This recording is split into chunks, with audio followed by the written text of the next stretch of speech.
Welcome to Hedgehog Watchdog. I'm your host, Devin Saxon, joined always by Greg Baldwin. We're the meme team behind Libertarian Party, South Dakota, and South Dakotans Against Prohibition. Today's episode is brought to you by Pinkcoin. You can check them out at pinkcoin.com. Our guest today is Stephen Minogue. Did I pronounce that right?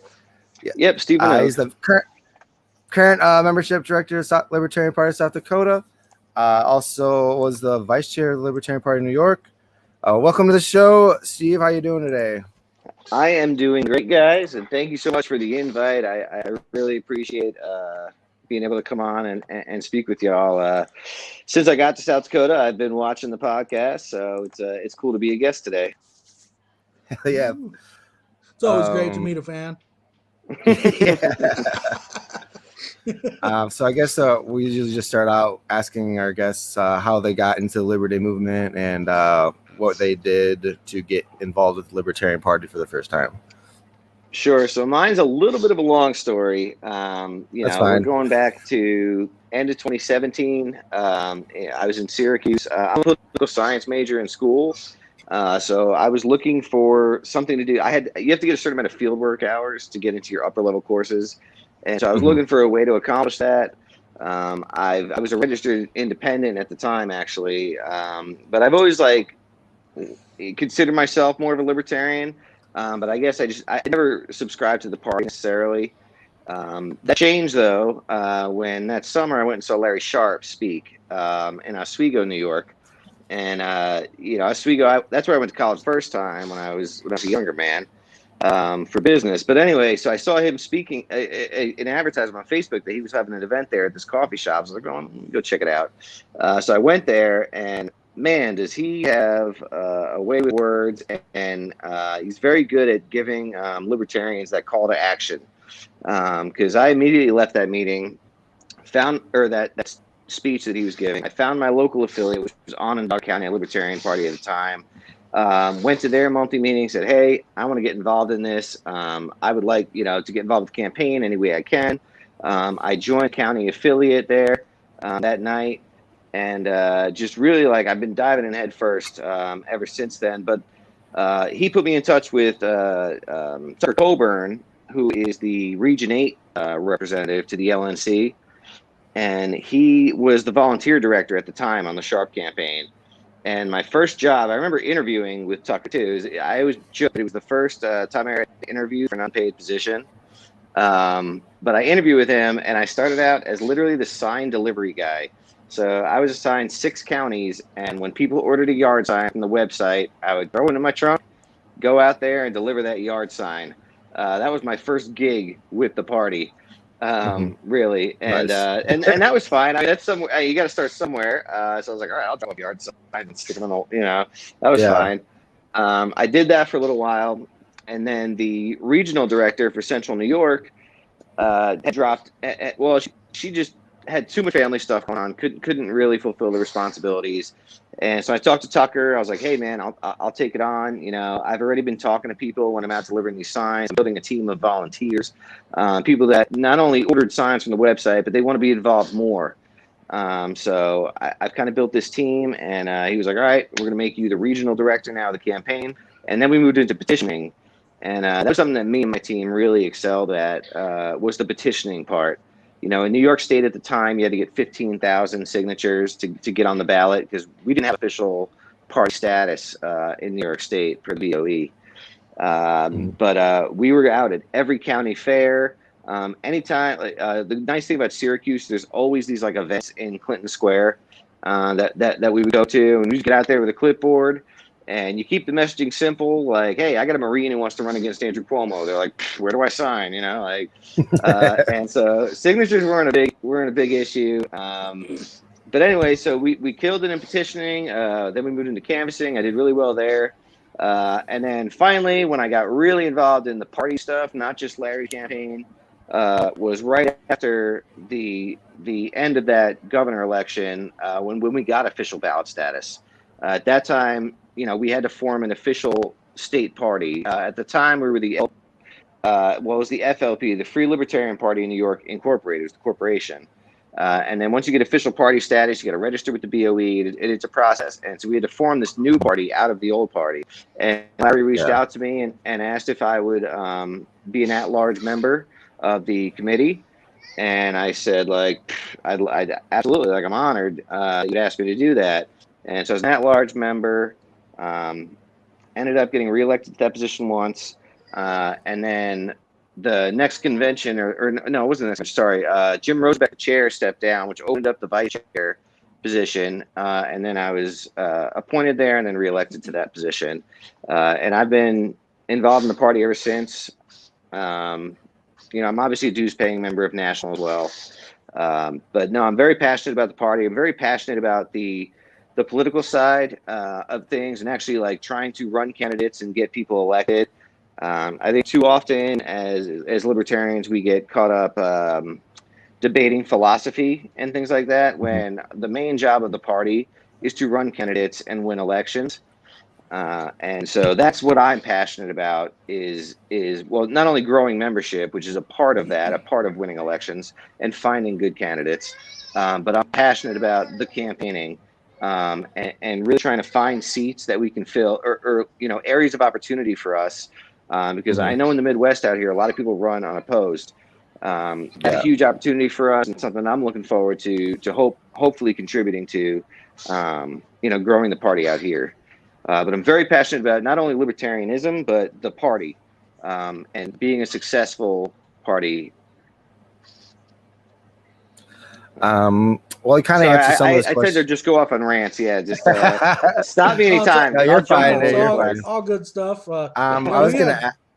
Well, good. Yeah, go for it, Greg. You go, Greg. I was just gonna say, we had 17 legislative seats last year that went unopposed in South Dakota, and so yeah, we would love to fill as many of those seats as we possibly can, because not only do you give a voter a chance or a choice that they didn't have had you not ran, but they're really cost-effective races. Like, you can get a lot of votes for a really little amount of money. And sure. My opinion always just is that you know, as long as we're consistent and we're doing that on a regular basis, then we kind of become a household name in South Dakota. You know, I know a lot of us that work in the party or have worked in the party for years now, we tend to think that everyone knows who we are, but the fact is a lot of people do not know what we are or who we are, or that we even exist. But you got a lot of credentials. And well, I mean, we like to brag that we're the third largest political party in the country, which is great, but like we're third by a lot. You know, the fact of the matter is that most people are registered Republicans or registered Democrats. The great thing about our party, though, is that we do combine the best of both, right? And I know it's like a cliche thing, but it really is true. Realistically, we just need to be better at messaging, and how we attract new people to the party. And a lot of that has to do, I think, with geographic differences. You know, even in New York State, upstate New York, where I was, you know, in Syracuse, the Second Amendment was a big deal out there, right? So, like, we hammered the Second Amendment groups. We hammered those guys because that was our ally there, right? In New York City, as far as, you know, legalizing marijuana, for example, was a big issue. So those guys are carrying the Larry Sharp pins that had, you know, the marijuana leaf on it and said legalize cannabis, Larry Sharp, you know, for governor. And we have to get better at being able to adjust our messaging to speak to both the right and the left, because we have things that both of them are interested in. It's really just we just really need to be better at tailoring our message and not scaring away people because they're off on one thing, right? Like maybe they are all for legalization of marijuana. They want to open the borders, but they don't love guns. We got 2 out of 3 there. We can work with that person to bring them around, but too often I feel like we're scaring them away. And that's where I think we're failing a bit as a party. I hear a lot of that too, where it's just, it'll be like one issue and they'll be like, well, I would be a libertarian except for exactly. But that's kind of on them a little bit too. I mean, I can push them on that, you know, and I could try to make them compromise. But it's kind of like I question that because like people will still maintain loyalty to the old parties, and you don't have 50% in common with those people because let's say take Republicans for instance. You're not fiscally conservative at this point. We know that. No, you're not fooling anybody. Right. Okay, so I don't know. You know what I mean? It's kind of No, it's I just know. You're right. That part of it is on them, and some people are just closed-minded, and they're very set in their ways, and this is how it's always been. The Republicans have been my dudes, and I'm sticking with them. yeah. But there is opportunity there. The most recent poll, I think it said something like 56% of people want a viable third-party option. That's a pretty good percentage, and some of those people are registered Democrat and Republican, and maybe they're doing so begrudgingly, remaining with that party and are looking for a third option. And I think we just need to present ourselves in a way that people take us a little more seriously as a real option. And I think one of the ways to do that is obviously to win elections, and one opportunity to win elections is those unopposed races. Because if there's only a Republican running, a Democrat is more likely to stay home than to go out and vote for a Republican. But a Democrat would probably vote for Libertarian over a Republican. And those are like markets of opportunity for us. I come from like a sales background, and you look for that market of opportunity. And I think that's those unopposed races, especially out here in the Midwest. I know the Frontier Project was doing a lot of work out here and had some good success. If we piggyback on some of that out here in the Dakotas, I think that would be huge.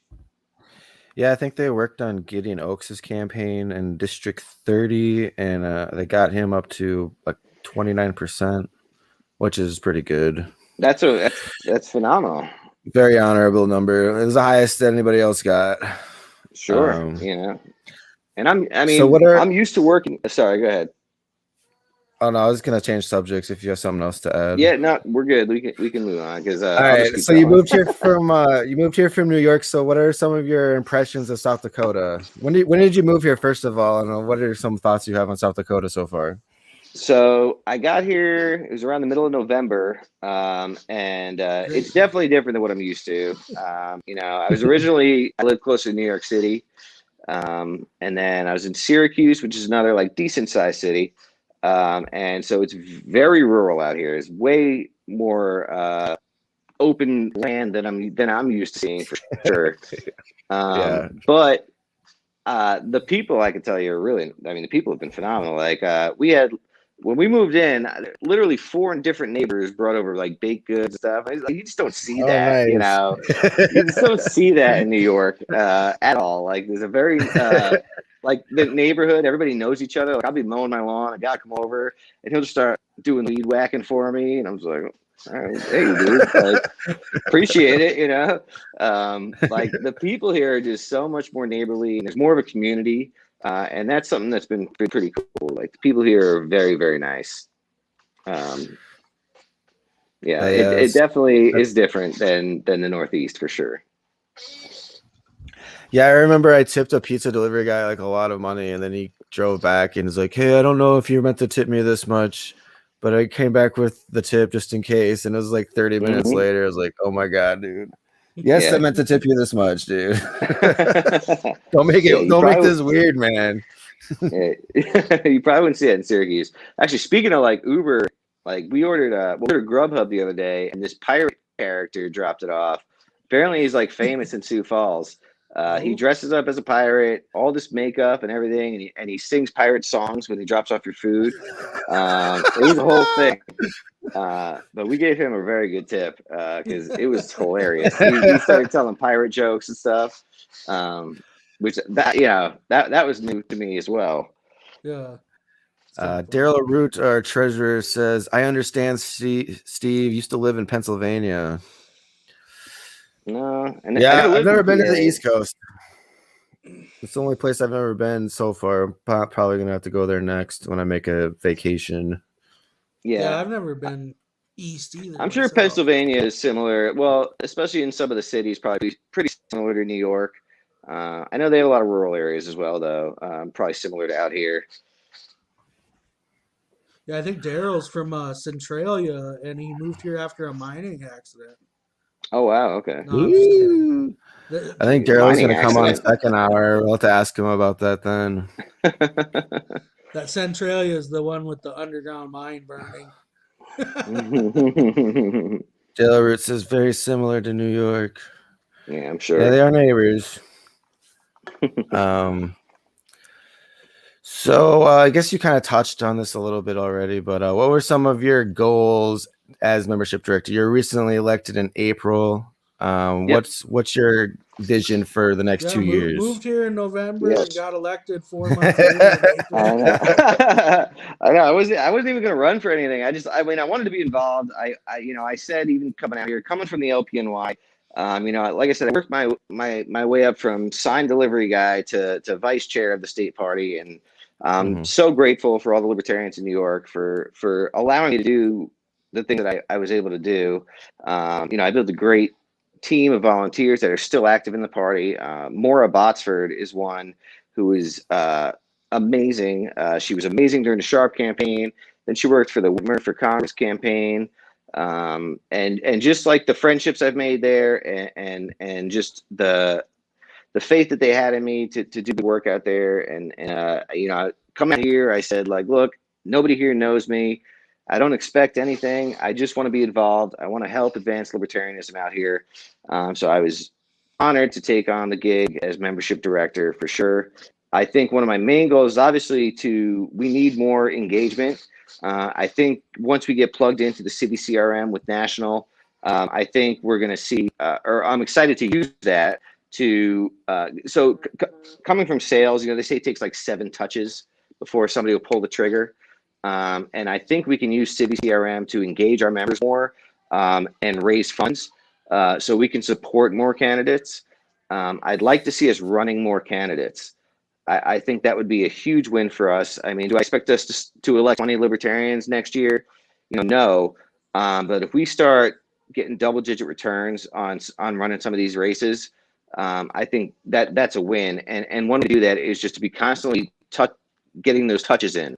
Even if it's just an email that says, hey, here's our fundraising initiative for the next 2 months. This is what we're looking to do with those funds, and getting people more invested in the party. Because there are people who may have donated to a candidate or visited our website and left some information, but they're not fully invested yet.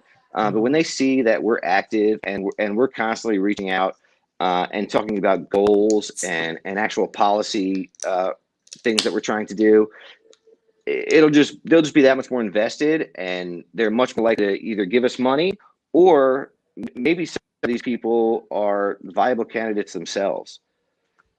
So here's and I just go ahead. I was just gonna butt in. So here's something, since you're new to South Dakota, that you may not know about the Libertarian Party here. We won a lawsuit a couple years ago for ballot access that allows us to nominate candidates for state office at our convention. So we can actually skip the petitioning process altogether. But petitioning is pretty easy here because we're such a small party. The signature requirement, honestly, is not that much. But the one benefit about being able to nominate at convention is we'll hold our convention next year after the closing of when people want to run for office, they have until like April 1st to turn in their signatures. Okay. So we'll have our convention after that, and we have the opportunity to look at races and see which ones are unopposed, and we have like almost a second chance.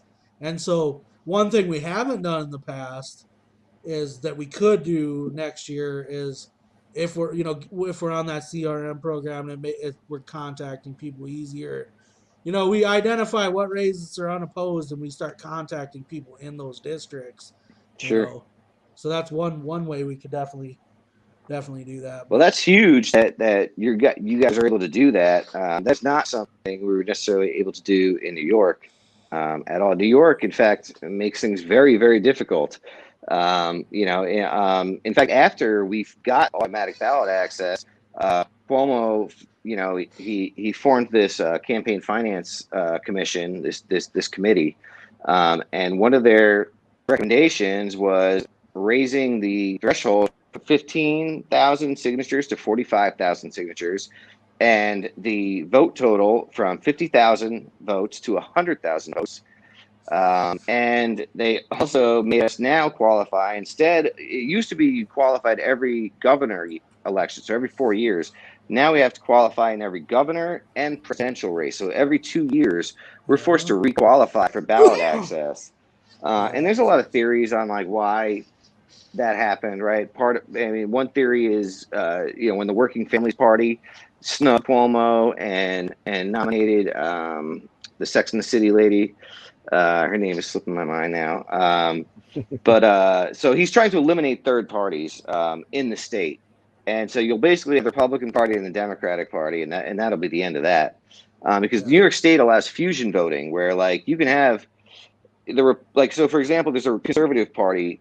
Whoever the Republican nominee is also got to ride the conservative line, and a lot of times the Independence Party line. And he's just trying to get rid of all that, where there's basically the two major parties, and that's it. So that's great that things are easier here, because New York is not, and we're fighting it right now. The LPNY is fighting it in court, but it's not looking great, if I'm being honest. Who do you think is the worst governor, Governor Cuomo or Kristi Noem? So they both are terrible, I guess, for very different reasons. Yeah. I mean, I gotta lean Cuomo because. So I will, and I'm not giving credit to Noem for anything, but there's a mass exodus happening in New York State. Everybody is leaving the state, fleeing for states with lower taxes. Better on the Second Amendment, things like that. Mostly the taxes, for sure. This state, when we were moving here, buying a house was a pain in the ass. Like it's a seller's market. People are coming in here. I'm not sure necessarily why. Maybe it has to do with the COVID restrictions. I know things were way more lax here in South Dakota than they were in New York.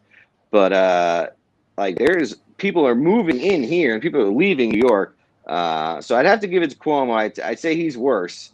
But Kristi Noem really rubbed me the wrong way after she fought that ballot initiative for cannabis. I was like, hey, the voters have spoken, it seems like, and you're fighting it now with state funds. Yeah, she was against hemp. She vetoed and voted against hemp a couple years ago. After voting for it in Congress, too. When she was a House of Representatives member, she actually voted for the farm bill that legalized hemp. But then as soon as she became governor of South Dakota, she voted against hemp. Hemp's now legal here, but I wanted to bring this up quick since you were talking about New York, and you're talking about politicians. Did you see that video clip recently where the two politicians on stage were asked what the average median price of a house in Brooklyn was? Yeah, and it was actually $900,000. Yes, and that's honestly part of the reason people are leaving New York because of the taxes. Sure, but it costs too much to live. $1 million to buy a house. In Brooklyn, nonetheless, not even Manhattan.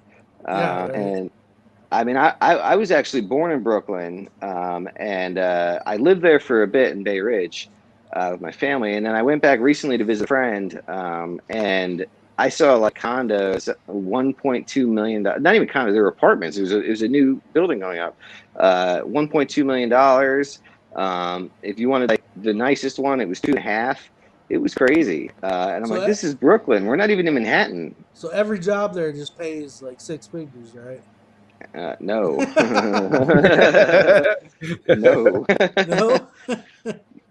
It'd be nice, but no. No. And that was like, the cost of living out here is obviously way better, way better. And there is more freedom here, but I do think like there's a lot of social conservatives out here in South Dakota, way more than you would see like in New York. So it's way different that way. Yeah, it'd be weird going the opposite from like predominantly Democrat liberal to like evangelical Christian Republican as the majority in South Dakota. Sure. And actually, I mean, upstate New York is pretty conservative. They lean very, it is pretty red once you leave New York City.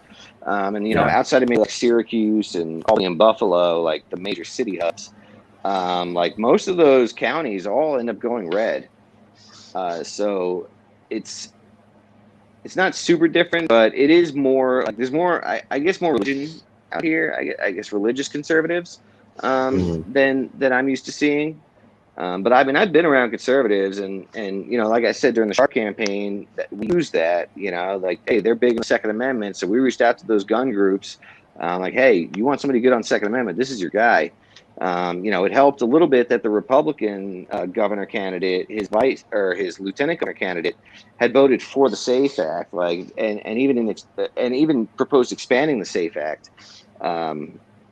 So that, like, so we could say, like, hey, the Republicans, I know you think they're on your side, but they're not. And in fact, if they're elected, it could get worse.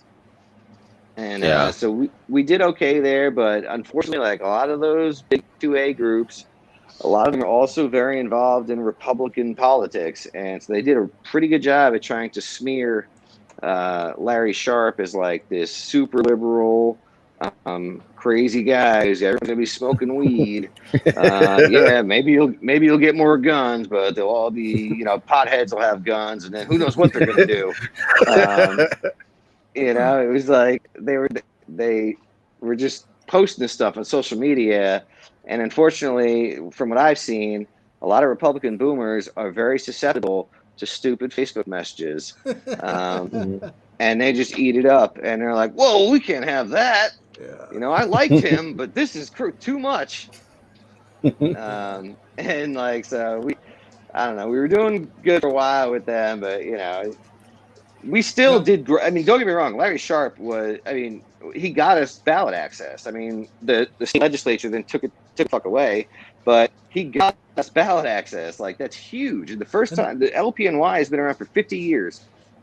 This guy, we were so lucky to have Larry Sharp. We were so lucky, because when it comes to people who are great at messaging and great at selling libertarianism and selling why a Libertarian Party vote is it's worth it to you to vote Libertarian, like Larry Sharp is the man. Like, New York is so lucky to have him, and I hope he runs again in 2022, and I hope that, like, New Yorkers will finally realize that even if every single Republican voter came out and voted on Election Day, which is statistically impossible, it's never happened before, they'd still lose to the Democrats. Why not throw your support to us, who's also going to get the independents and some of those Democrats who care about, like, police reform, cannabis legalization, things like that. Like, we're a win for the Republicans in New York State if they would just open their minds a little bit. Yeah. Do you think Larry Sharp would ever? Do you think Larry Sharp will ever run for the presidential ticket for the Libertarian Party? He ran for vice president. He did last election.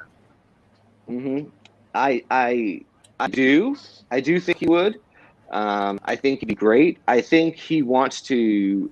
I mean, I'm not like reading his mind, right? Like, he hasn't told me this. We're just guessing. We're speculating here. If I were Larry Sharp, I've already got some success under my belt in New York State. I think, though, like a run for governor where you get some kind of 10%, let's say, that would be such a platform to shoot from if you were going to go for president, because you have the name recognition in one of the largest populous states in the country. And I think without that name recognition, and I think that's where Dr. Jorgensen suffered this time around, because it's very difficult to get the media, to get people to talk about your campaign when you don't have the national name recognition. And anyone who like does really well in New York State is going to get national media. And so I think Larry in his next run for governor, and I hope he hasn't said definitely he's running. I hope he runs. I'm pretty sure he's probably going to run. If he does, I hope he does well enough to get some media that could be a launching point for something national. Mm-hmm. So New York lost ballot access then because Joe didn't get enough votes, right? So like I kind of been asking a lot of people this question, but like so, what do you feel about running? I don't know. I hate to use the term moderate, but more moderate, well-known candidates for the presidential election or candidates, to just get more votes, essentially, yeah, absolutely. You mean like mainstream? Is that the word you're looking for? Yeah, I mean, my personal list for somebody that I would like to see run is kind of just twofold. One, they have some sort of political experience already. Yeah. And two, and political experience isn't just running for office before. Nothing against Larry. I actually love Larry. I would totally vote for him. But what I'd like to see is somebody that has some experience, and then two, name, and this can be twofold: name recognition / has money or has access to money, because money is what really, more than anything, is going to take us to that next level. Johnson Weld spent like $10 million. We got 5% of the vote. If we had somebody that could spend 50 or 100 million, I mean, we would get that 15% needed to be in a national debate, in my opinion. Yeah. No, and listen, I 100% agree with you. I really am one of those pragmatist libertarians, right? Like we elect Joe Jorgensen. We don't wake up tomorrow in a libertarian society and everything is beautiful and we're all free. It doesn't work that way. There's too much already in place, right? So I'm fine with running, old politics. Justin Amash, I think, is huge. Like he actually registered with the Libertarian Party as when he was still a sitting member of the Congress. And he's someone who I was so bummed out that he dropped out this last time around. I was a delegate from New York. I was so bummed out when he withdrew his candidacy because I was going to vote for him. I did end up, voting for Joe, but I was going to vote for him. I thought that was huge for us. You may lose the Trump Republicans, but because he voted for impeachment, but there's so many libertarian-leaning Republicans out there who were disgusted by Trump. So we're going to get them. We're going to get the independents. And a lot of the Democrats really respected Justin Amash for bucking his party and voting for impeachment. I think that would have been a huge opportunity for us last time around. Although it's not the worst thing that it wasn't this time, because COVID really restricted campaigning. And I think that had a lot to do with Joe's maybe poor performance.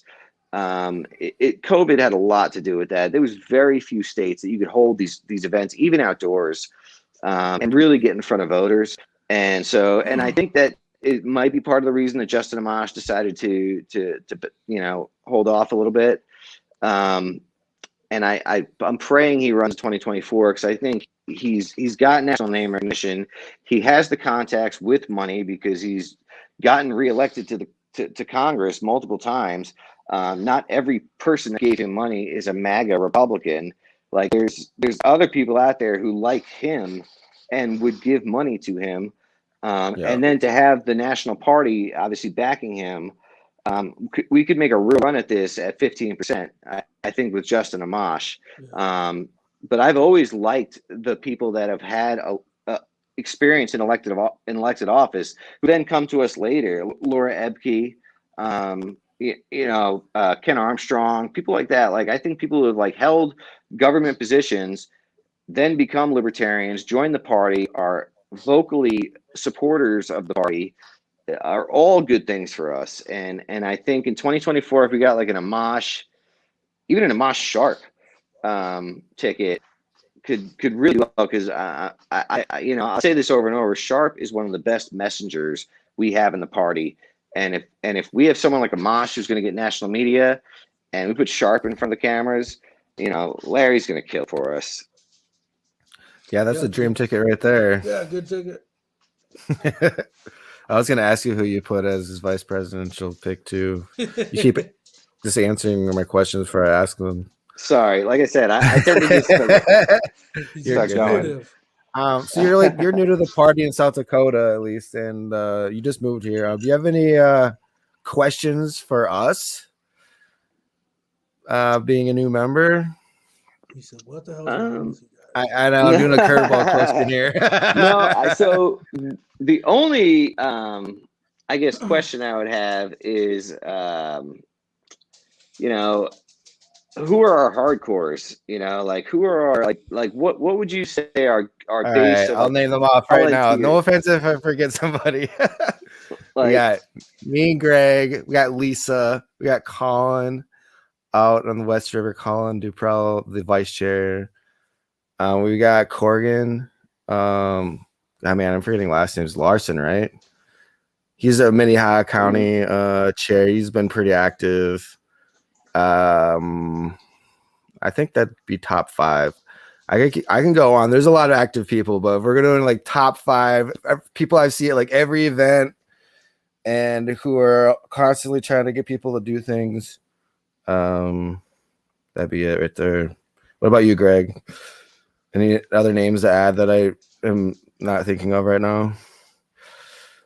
I think maybe we haven't done a good job in the past of like directing people, what they want to go do, and so typical politician answer, not answer the question. Just kidding. Hardcore.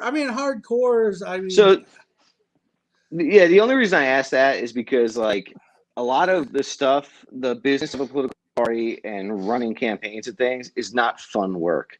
And so you need your hardcores like that are going to be there. Like when it's time to, petitioning is one thing. Petitioning, I think, is fairly easy to get signatures. You're going to get a lot of no's, but you just walk up to people in public, right? But like when it comes to like canvassing, like knocking on doors and like engaging with voters, like that's where you lose a lot of your volunteers. And I know this just from past experience. You'll have people, hey, love this candidate. They are the shit. This is who I want in office. And then you're like, hey, we're going to go knock doors in this neighborhood. They're like, oh, kids. So like we need to like build that base of like activists that like not only will, share memes or Facebook posts, but you got to hit streets.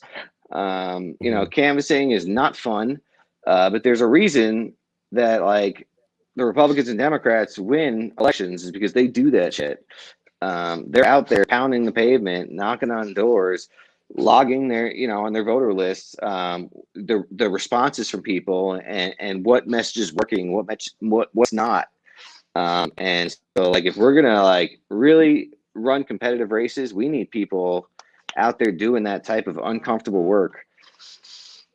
Yeah, that's how we got weed legalized in South Dakota. Mm-hmm. No, it's I remember great. some lady yelling at me because she said that I see you petitioners all over and I'm sick of it. Blah blah blah. It's like, better vote for this then, lady, because we're gonna be out here again if this doesn't pass. You want to see us out here 2 years from now. So that's another smoke weed in our homes, be left alone. Mm-hmm.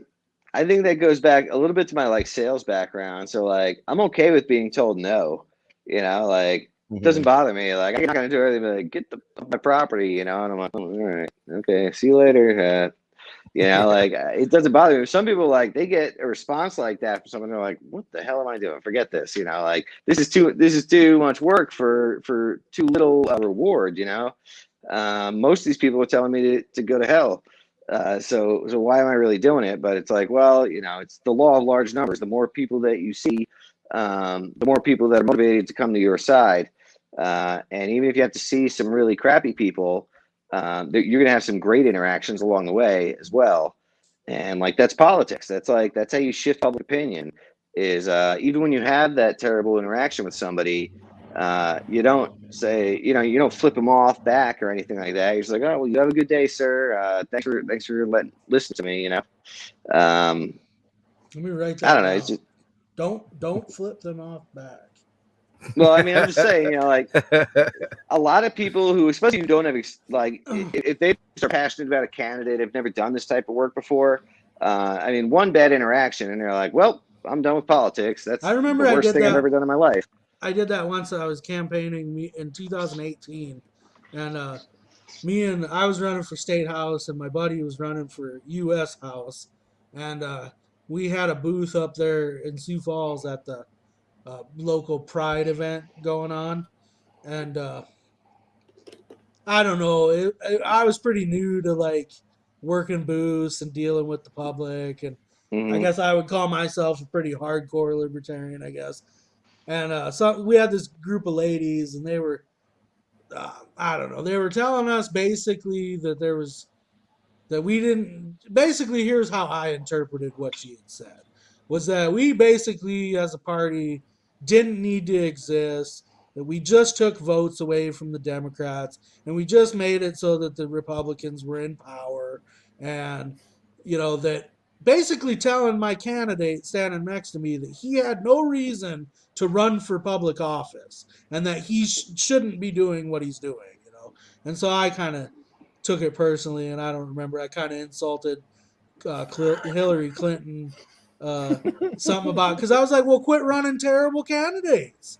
Don't tell us not to be running our Sure. candidates when you're running terrible fucking candidates."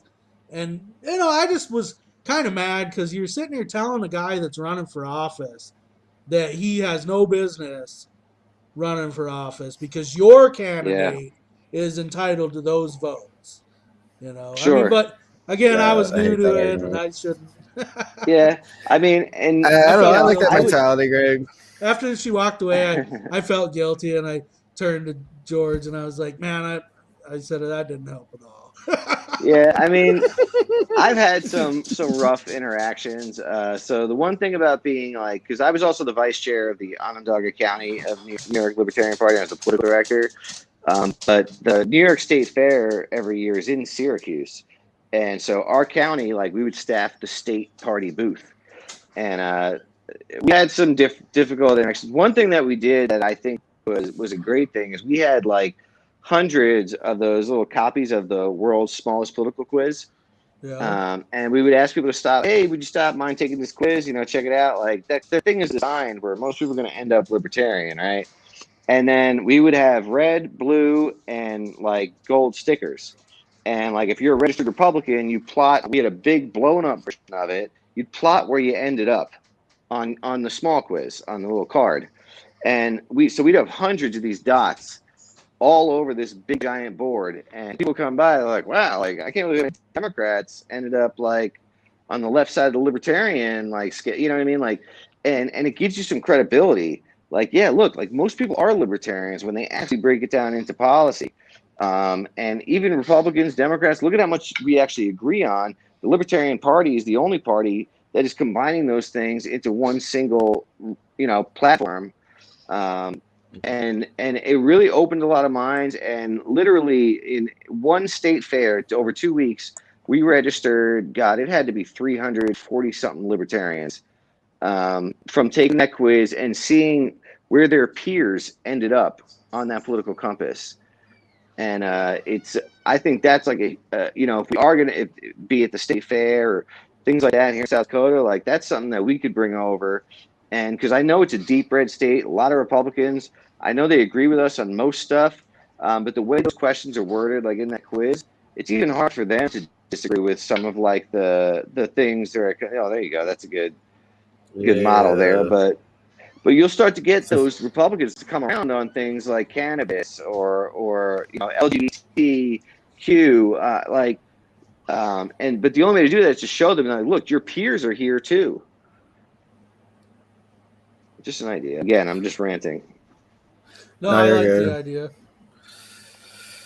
Yeah, because when they can see it like that with red and blue plotted on the chart, I really think it makes them a lot more open-minded to what you have to say.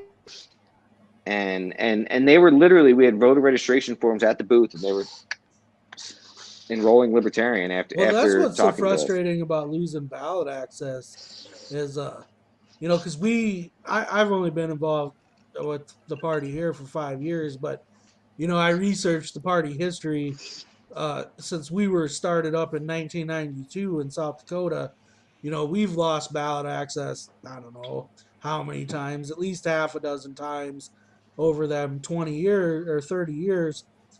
And it's hard to ever really start to build your base because you're constantly starting over from square one. And right.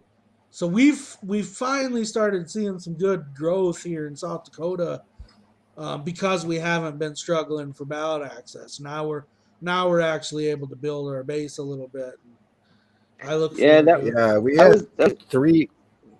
Oh, sorry, we had three candidates get ballot access threshold last time. So yeah, I'm pretty confident that we'll never lose ballot access again. So hopefully we can catch up to Nebraska. We got to get to 10,000 registered libertarians to be like equal in ratio with their numbers. Yeah. And we're only at 2,500 right now.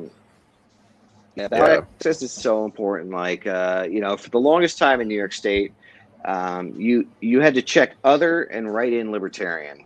You couldn't just check libertarian and register.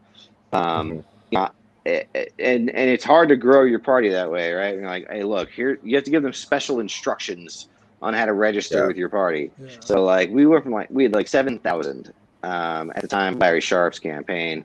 By the end of that campaign, when we got ballot access, I think the end of that year we grew to 23,000. Nice. Just because people could literally pick up a form and just like check libertarian and boom, you're in.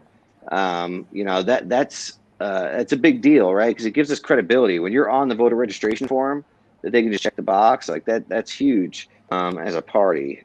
Yeah. So ballot access is super important. I hope we never lose it here.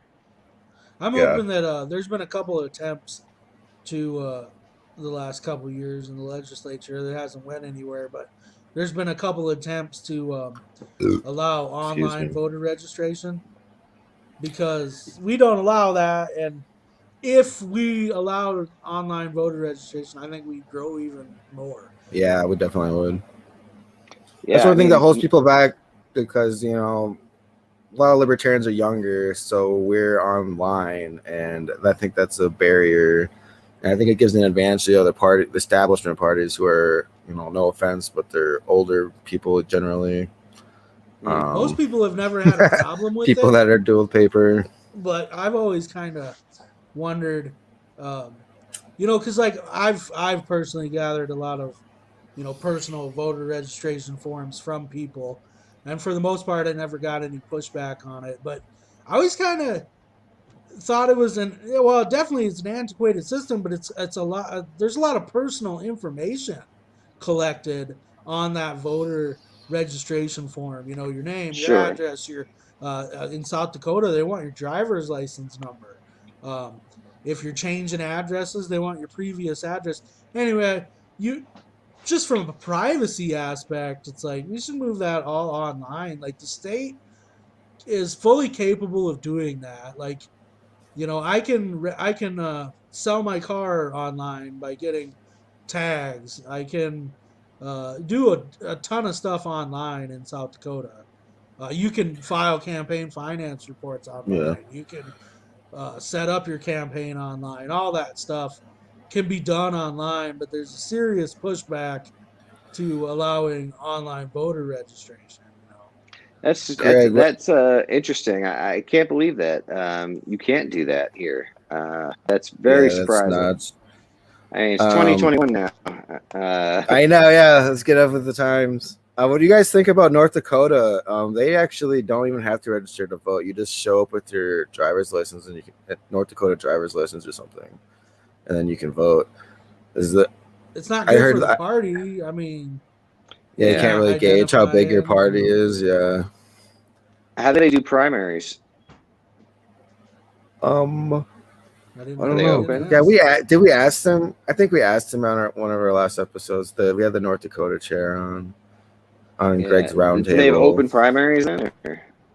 I don't. We didn't get. Do they even?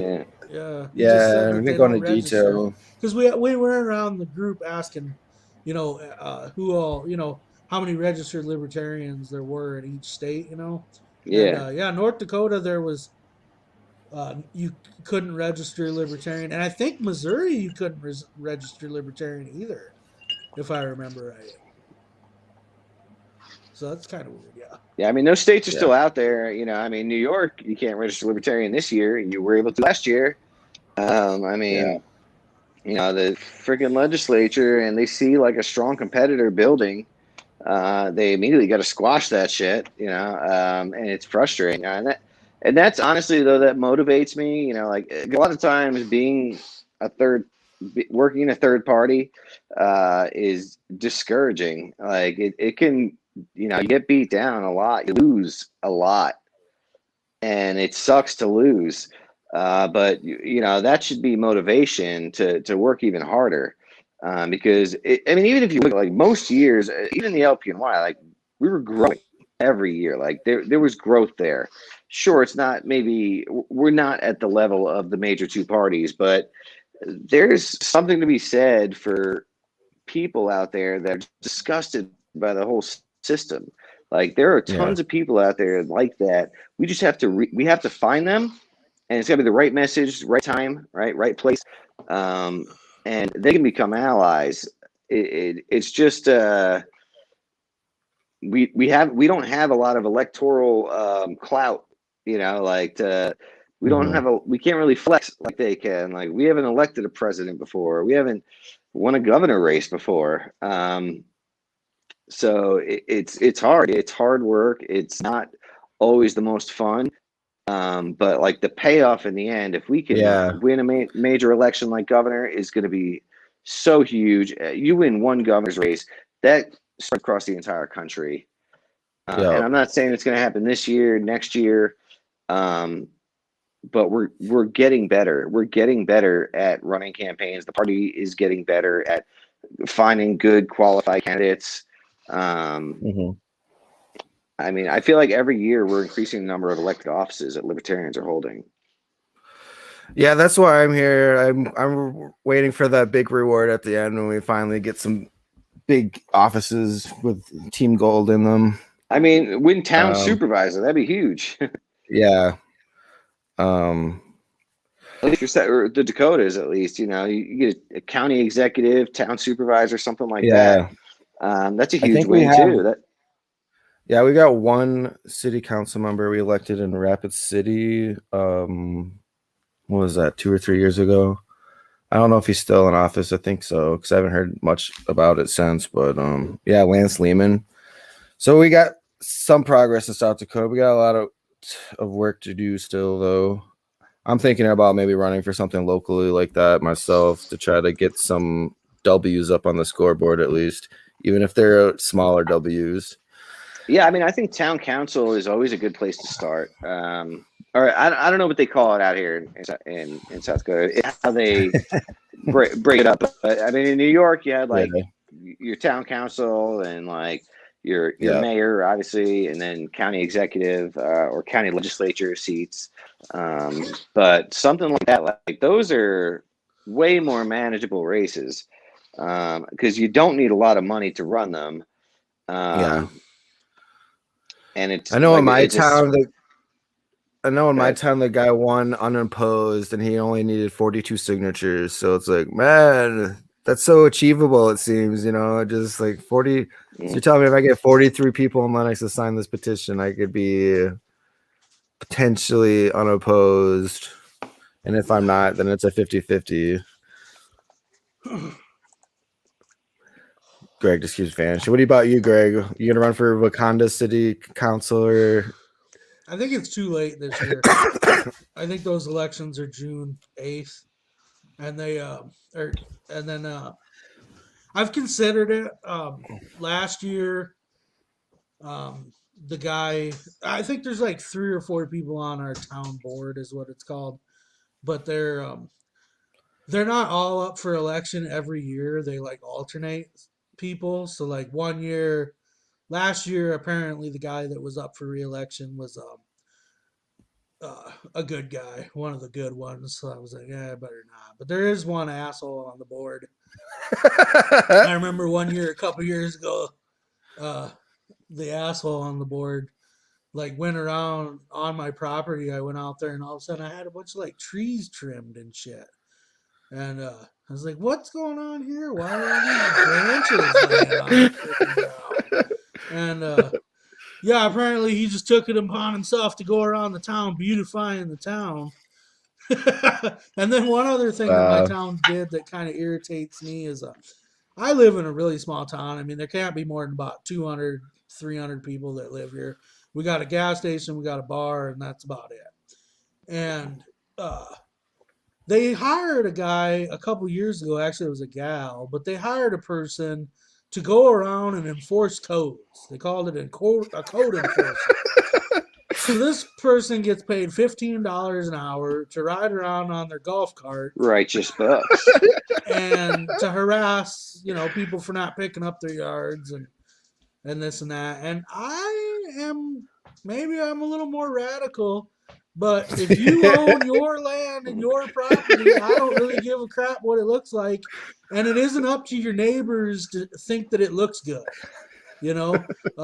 My two neighbors are pretty well-to-do neighbors. They have like these 2-story freaking garages that are like 10,000 square feet that I have to look at. Well, I don't think those look very good. All right, I think they look like shit. So it destroys the natural beauty, But I don't go around making laws about it. Oh my God, I mean? Greg's just start going off on windmills again.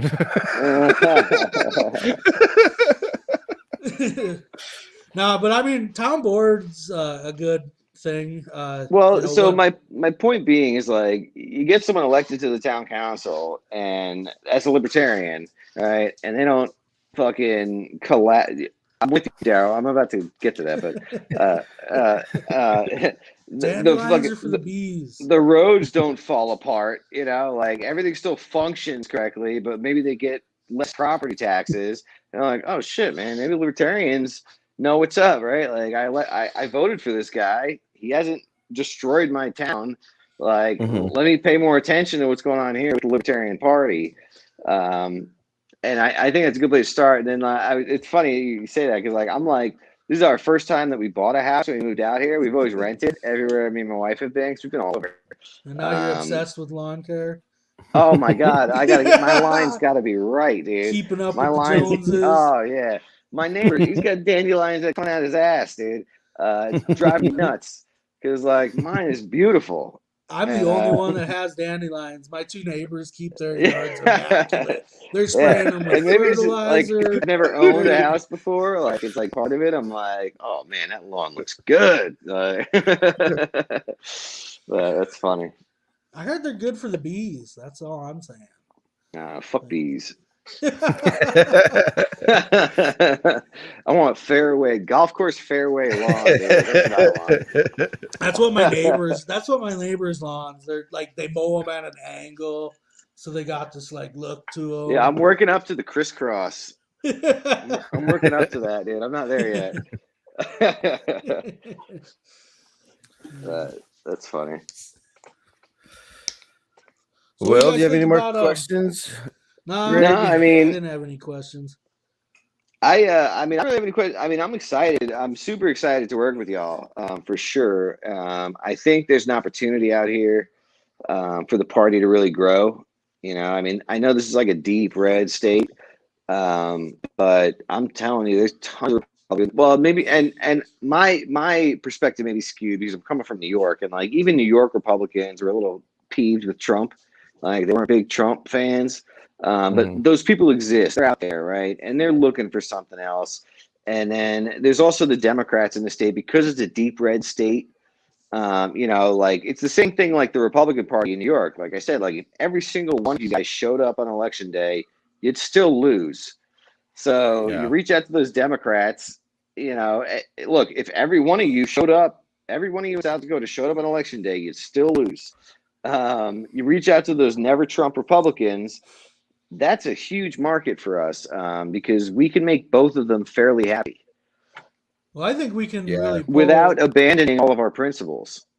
I'm hoping we can really start pulling from the independents in South Dakota, because there are 135. I'm kind of 170,000 independents. I'm kind of making this numbers up, but the other day there was 135,000 Democrats in this state, and there's 128,000 independents. The independents are they're like within 5,000 of like overtaking the Democrats. So I think even if we don't, get 20,000 registered libertarians in 5 years, we have a pool of like 130,000 people, that have basically said by their registration that we don't identify with either one of these parties.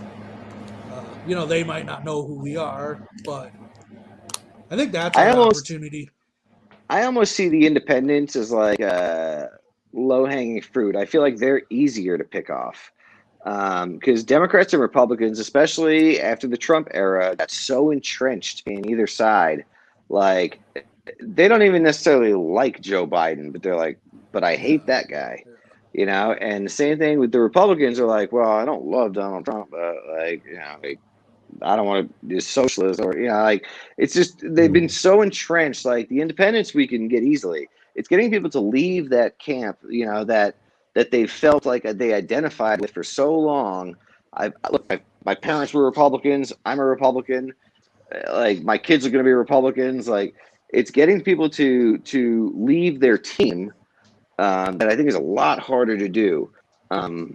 But like independents, you run a good candidate, like even Larry Sharp, like when we ran Larry Sharp, like independents were eating that shit up.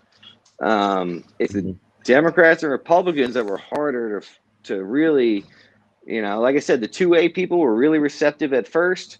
And then for some of them, legal weed was the craziest thing they ever heard, and we lose them then. At the point, they just revert back to their team because, like, well, we definitely hate Cuomo. And like this guy's not great, but he's not Cuomo. And they, the whole throwing away your vote thing comes into play at that point. When you're like, well, like I would totally vote for Larry, but if I do that, Cuomo might win. It's like, it was difficult to try to get through these people. Like, Cuomo's going to win anyway. Cuomo is going to win this election. This vote sends a message. The other vote just shows you how weak your party is in the state. Like, I mean, but no, I agree. I'm not saying don't go after independents. I just feel like they're easier to win over than some of the registered voters with the two major parties. And I think that would be like a good target, something to work on like a messaging campaign, or even if we did like a direct mailer to certain counties, maybe, and like get us a win, right? Like if we can convert, 20, I'd say 26% would be cool of Lincoln County to registered libertarians. Like that would be a huge jumping off point to run a candidate. Yeah. Lincoln Again, I have a lot of ideas. I'm spitballing and just running with things, but like I do have a lot, just in interacting with the people in the short time I've been here, interacting with people. You don't bring up politics initially, but just talk to people what's important to them. I think most people in South Dakota would really, the idea of self-ownership and especially property rights and things like that seems to be really important to people here. And if we can just pick off Republicans and Democrats here or there, where those two, because there are Democrats who, like a social safety net, also want to be able to do whatever the hell they want on their property. And don't want the government messing with them. If you message it correctly to that person, like, look, we're the party who's going to protect your property rights. We're the party, like, who's actually going to make sure that the government is not coming in, is eminent domain, things like that. I think like we could really resonate with those people, especially because this is population wise, it's a smaller state. And even though we have a lot of land, people talk to each other. And like, I've just noticed, so I'm a healthcare recruiter. That's what I do for a living. And like the referral market here, like you get one that's like a good fit for your organization. They're sending you their friends. Hey, this guy might work. Hey, I'm a CRNA. I got this friend. She's a critical care nurse. You got something for her too? Like they're bringing people to you. Without you having to do a whole lot of work to go and find them. Like if you get one good one, you develop a good relationship, they're going to tell their friends about you, and it's going to come up in conversation. So I've gotten a ton of referrals since I've been here, and I haven't been here that long. Hell yeah. Damn, I was gonna say something. I forgot what I was gonna say. I'm sorry. I get long-winded all the time. I've apologized like 4 times already. Like, no, dude, I just start going off on tangents, but hey, one of our best shows ever, or one of our best viewed shows ever. We had the guy on, interviewed him for an hour, and I don't think Devin and I talked for more than 5 minutes of that hour. So apparently the people don't want to hear us anyway. So. Well, no, but I need someone to like keep me on task, right, on topic, because I'll just start rambling about crazy ideas that I have on ways to grow the party. Like I said, I come from a sales background. I love the idea of like marketing and messaging and selling ourselves, as a party in a way that would appeal to the biggest amount, the largest amount of people. And so that's just something I'm really passionate about. You're good at sales, and you like the messaging part. So we got that meeting coming up on Tuesday. We're gonna talk about creating our own little pamphlet handout, because the national party is gonna have their own booth, and so we don't want to just copy what they got, which is traditionally what we've done in the past. But yeah, we're definitely gonna put together a team or whatever that will kind of have some messaging planks, and I think Freedom Fest is a huge opportunity for us because we're far away from almost everything, right? So and especially these like large concentrations of libertarians, a lot of them aren't going to make the trip out here. A lot of the people showing up to this event are going to be South Dakotans, North Dakotans, but especially South Dakotans. That's what we care about. But a lot of them are going to be from here. This is an opportunity for us to register voters and grow our numbers and potentially even find a candidate or two that's worth running. I think, I'm really looking forward to Freedom Fest as a big recruiting opportunity for our party. And having our own distinct, pamphlet or flyer would be huge. Yeah, I definitely see South Dakota being the #1 libertarian state soon. We're getting lots of messages from people wanting to move here and wanting information about South Dakota from other states. You moved here yourself, and you seem like a pretty proactive guy, so I'm hoping we get a lot more of yous coming here and reforming this liberty bandwagon we've got going on. Well, work moved me here, but I wasn't upset about it. I will tell you that. Like, New York is nice for a lot of the convenience factor of living in a larger city. Is you want a taco at 2 a.m. Like, there's this place to go get that. That's cool. But the government, God, I was glad to escape that shit for sure. Yeah. And the taxes. Because you would have lived in New York still for like the first 10 months of COVID or whatever, right? We kind of take for granted in South Dakota because we kind of forget, some stores mandated masks, but for the most part, there wasn't a whole lot of change, disruption to our lives. What was it like in New York? What was some of the crap things they did? It was a disaster. Restaurants immediately shut down. The gyms shut down.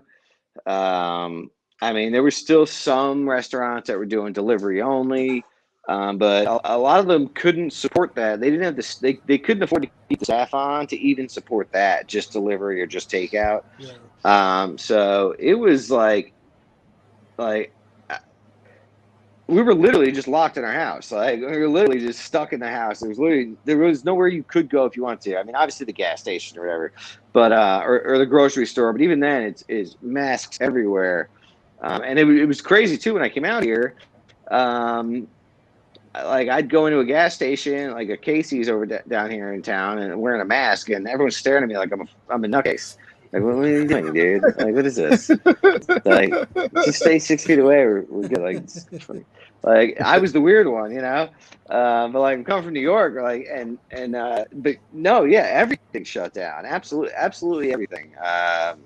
It was terrible, and even my kids' daycare got real weird because I still had to work. Even working from home, like me and my wife both work full time from home, so like it's very difficult to do that with the kids in the house. Like we still had to rely on daycare, but they were constantly getting shut down because they'd have someone. If someone comes over like something over 100.1, they shut down for 10 days, and so the daycare just be shut down, and you're just like, now we got to like juggle like us both working full time and handling the children. So it was not the most fun period for sure. And then you come out here and like it's way different. I don't know if they even told you guys about COVID or like thing.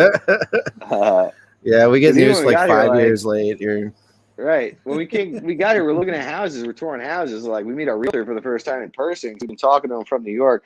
Put on our mask. He's like, I don't give a shit about that, dude. Like, oh, okay. All right. I mean, we're coming from New York, man. Like, I know you brought up Casey's earlier, and I always kind of laugh at Casey's because they have on the door when you're walking in, it says mandatory mask. That was what I was going to talk about. And the employees aren't wearing them. Yeah, I'll walk up and I'll have a mask, and then I look around. And it's like, well, I'm not gonna wear one. Nobody else is gonna wear it. I'm the only one. Yeah.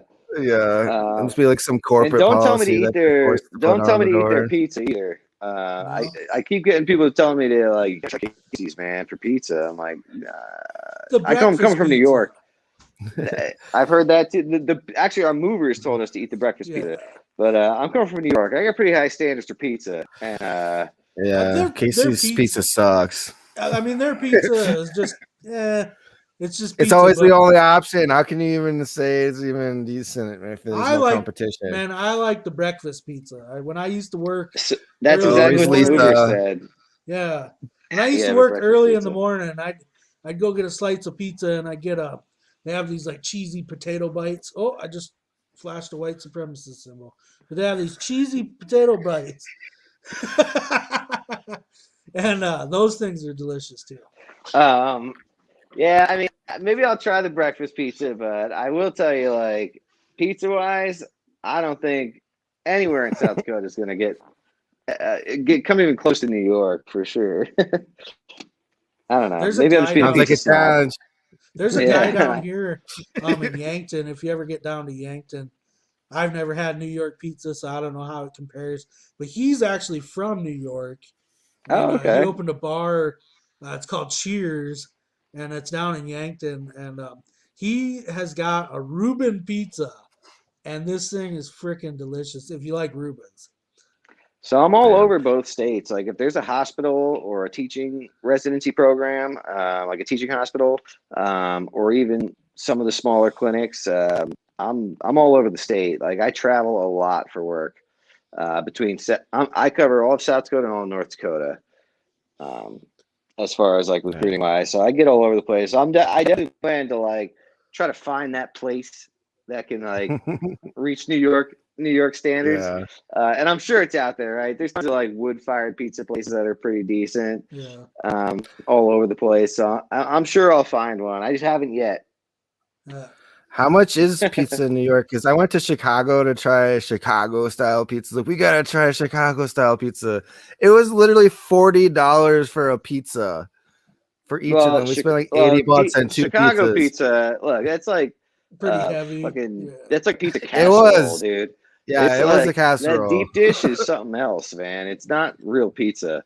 But like in New York, you can get pizza for $2 a slice. Like, and it's good stuff, like from, because there's pizzerias all over the place, like individual pizzerias, not like chain places. They're everywhere. Yeah. And it's super affordable for the most part in New York. There are some like gourmet places, like in Syracuse had a few of those that they're great, but you can get a good slice for $2 in New York. Beats $100 steak. Yeah. Lisa says, meet and greet at Cheers in Yankton. I'd be down for that. It's by me. I can go to Yankton. I mean, I'm in T. I'm right outside Sioux Falls. Yeah, that's where I'm at. Like that Reuben pizza, it's pretty good. You say you're in T? Oh, I'm in Lenox, which is like 5 minutes further south.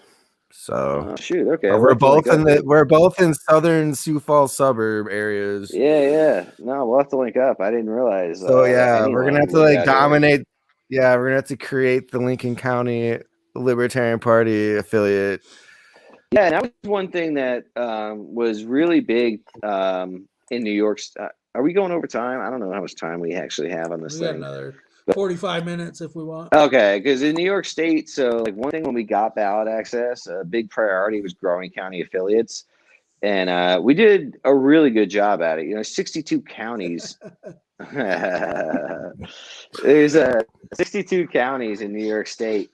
And God, when I left, what are we at? 45, I think, something like that. Like it's making the process easier for people to form county affiliates encourages people to form county affiliates, right? Yeah. So a lot of it is the process of forming a political party could be kind of daunting. And seem like a huge ask of somebody, and I'm sure we'll talk about this on Tuesday. But like forming a template for like county bylaws that will conform with the board of elections and things like that, and allowing them to just literally find and replace Onondaga County with whatever county, and they could file that with the BOE, and boom, now you have a political party. Like that makes things a lot easier. And that's something that we did in New York State. We had like a general template.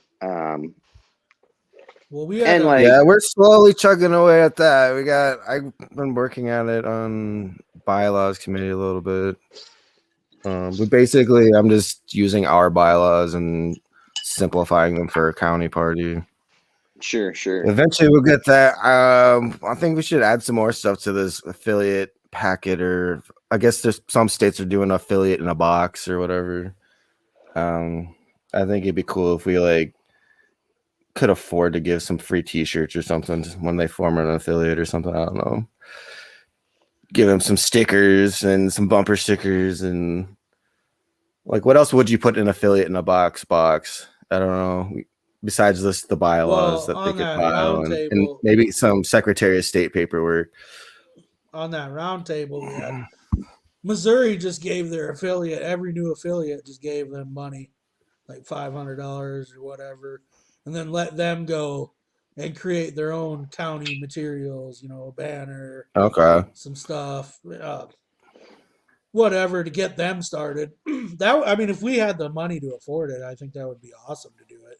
Right now, that's kind of out of our. Well, and that's why I want to get us, really into the CRM database and start. It's hard to reach out to people and ask for money. Yeah, it's not comfortable. It's not a super easy thing to do. Just ask somebody to give you money. But the fact of the matter is that playing politics costs money, and the job of a political party is to play politics. It's not to, again, I think I said it earlier, we're not here to debate philosophy because, there's right libertarians, left libertarians, and there's tons of different variations of libertarian and whatever level you are. But the job of the Libertarian Party is to run candidates and win elections and participate in politics. And unfortunately, that is expensive.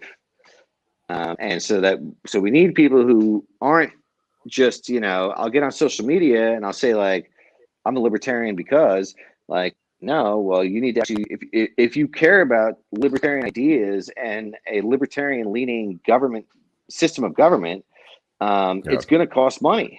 You're going to have to give up more than just, I'll share this meme on my timeline. It's way more than that. We need real activists. Well, if you don't have time, give us some money because I'll take the money and I'll find people who do at the time. In New York, we've used paid petitioners before. They're very effective. They'll get you those signatures. It's obviously not the preferred method, but if we had the money, we could run more candidates. Definitely work harder than being paid. Sure. And the candidate expects some level of support from their party, that they're running for. And we need to be able to provide that, especially in the higher level races. Yeah. Lisa says, and there were so many people that donated to Johnson's campaign and even Jorgensen's campaign. They obviously want the party and the platform to advance in South Dakota. Yeah, so I know that there's at least 20,666 libertarian leaning people in South Dakota because they voted for me for public utilities commissioner. There you go, So dude. if you're one of those people, I encourage you to just register for the Libertarian Party so we can get up to 20,000 registered libertarians. That'd be amazing. But that's another reason to get, this city CRM thing off the ground, because there are people that donated to Johnson and to Jorgensen who we're not tracking. Like, we don't, because they have never given to us or never like come to one of our events. But National like has those names and contact info, and like these are people we can reach out to. Like something resonated with them along the way to cause them to part with their hard-earned dollars to support a candidate. Maybe they're not a card-carrying member of the LP, but they're potential allies and could be turned into card-carrying members of the LP. And like we need to, start reaching outside of, like, everybody knows like the well-known libertarians. Like, we're all pretty active on social media. We all like we know who the players are in the party. We know who the chair and all. But like there are people out there who are looking for a political home, who saw something in Jorgensen or saw something in Johnson, and we might be missing the mark there on getting those people more involved. Yeah, I think we definitely, if we get going on that program, it'll definitely help us get in contact with people, because we've never really done that. And once we start getting a good list of names, and we can send out mass emails and send out 3 of them a year that are asking for money, Yeah. And that's something I want to do. I want to be involved in like how we craft these emails to these people, and how we go about asking for money, and explaining what that money is going to be used for. And I think honestly, if we give transparency, like, because most candidates and even political parties, you donate, like, you don't know necessarily where your donation is going, right? Like, is this going to the RCCC, or is it going to their presidential candidate? Or like, if we lay out very clearly, like, hey, we want to raise $10,000 for XYZ, maybe it's new material, new printed material, like we talked about. Maybe it's T-shirts, or maybe it's growing county affiliates. If you lay it out for them and give them, like, look, this is where your money's going, you're gonna get more as far as like fundraising stuff. We definitely need to beef up that bank account, because there's a lot of things we can do if we have more money, including like investing the money to make more money, like we did with their T-shirts and profited on already after like 2 events. So we can do more stuff like that. Yeah, I mean, printed materials or direct mailers would be a great way to start. Well, yeah, that was on the agenda for Tuesday. Perfect. We had been talking about doing a direct mailer, but due to lack of funds right now, I was kind of wondering if we shouldn't target it and just do a West River mailer, because there's 2,500 libertarians in South Dakota. My guess, without Traitor. Without You're from East River, Greg. What are you talking about? Only West River. Yeah, my point is, we do the mailer in the next month or so before Freedom Fest. Yeah. And then we're promoting Freedom Fest. We also have a discount code for our members to go to Freedom Fest. But the other thing is, I want to set up a meeting in Rapid City during Freedom Fest. And so when we send that mailer out to those 1,000 people West River, like, we're highlighting all that stuff. We're like, hey, come to Freedom Fest, check out our booth. Right. Come to the meetup in Rapid City on X day. Donate, or come, register, donate, whatever. I've never done a mailer. I'm kind of excited to see. That's why I was kind of thinking we'll start small. I've kind of heard in the past. I attended this training session a couple years ago, and there were some states that had done mailers before, just specifically asking for donations. And they said that they actually recouped their costs for the mailers. You know what I mean? So just in donations. Lisa says you can put the discount code on the mailers for Freedom Fest too. Yeah, definitely do that. But something that might be more cost effective is to do an email campaign soliciting donations, and use that money toward printed materials for Freedom Fest. I mean, that's just the problem. The problem, without airing a whole lot of dirty laundry, in my opinion, is we've never really had anybody at membership director that really took the job bull by the horns, so to speak. So I don't have a good membership list that has like email addresses.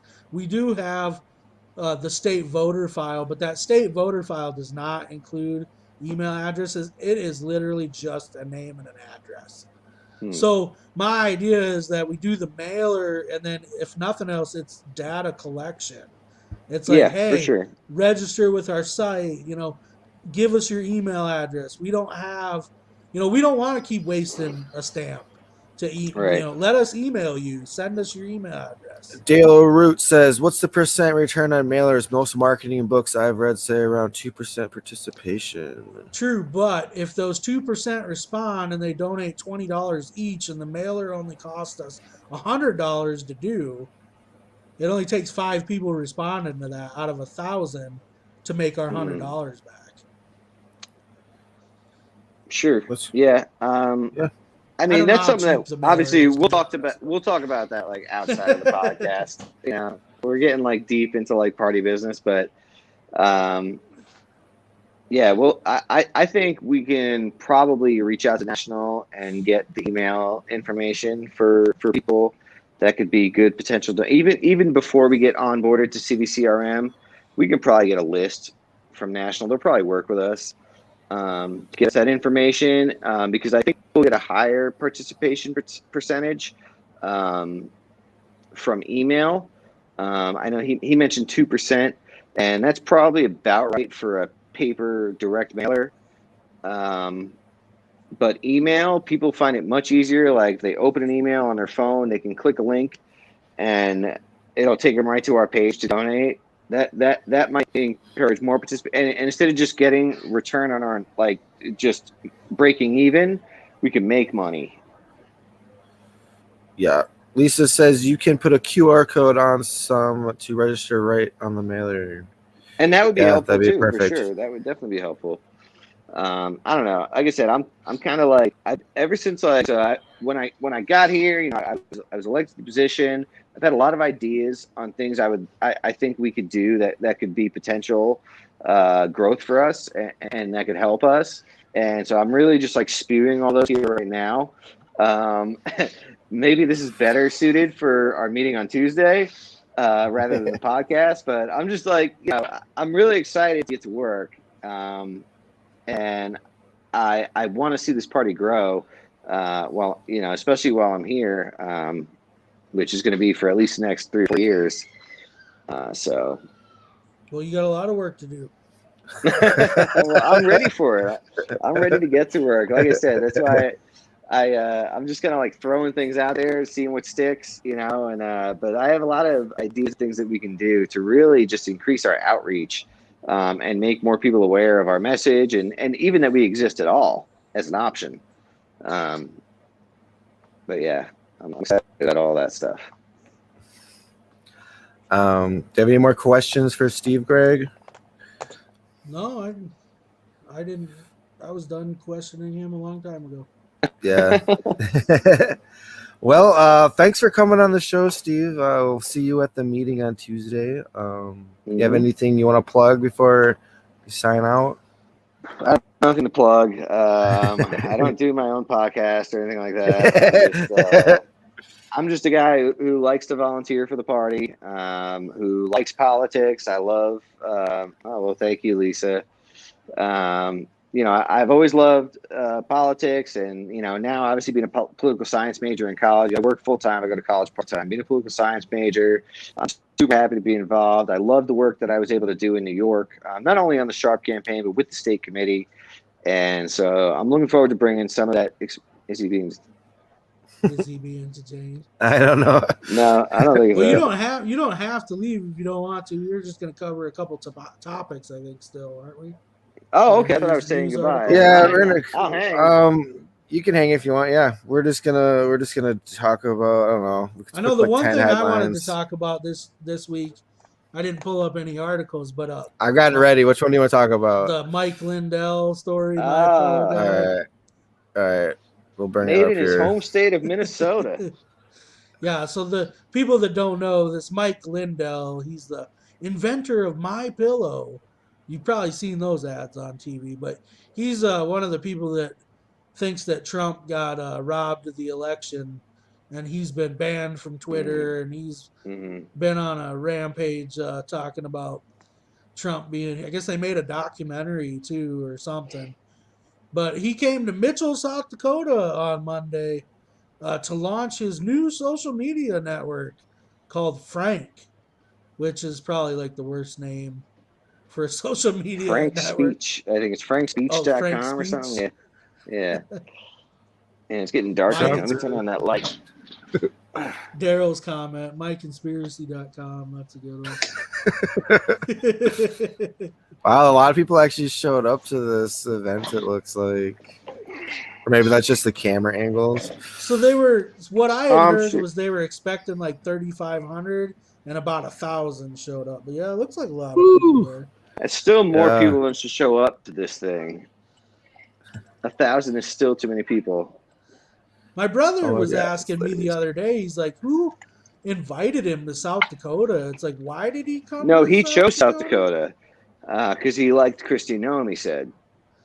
Yeah, but like Mitchell, South Dakota, like isn't even like the biggest city. Yeah, I've never been there. I don't know why he chose Mitchell, kind of weird. Yeah. He's a character, man. Yeah, I don't know if you saw, he was on Jimmy Kimmel recently, and Jimmy Kimmel really pressed him a lot. And he makes a lot of like big claims and just says the evidence will come later. Like QAnon he's like, later, he's like, I've talked to hackers, I've talked to voting machine companies. I have all the evidence. I've given it to my CIA contacts. And it's like, what?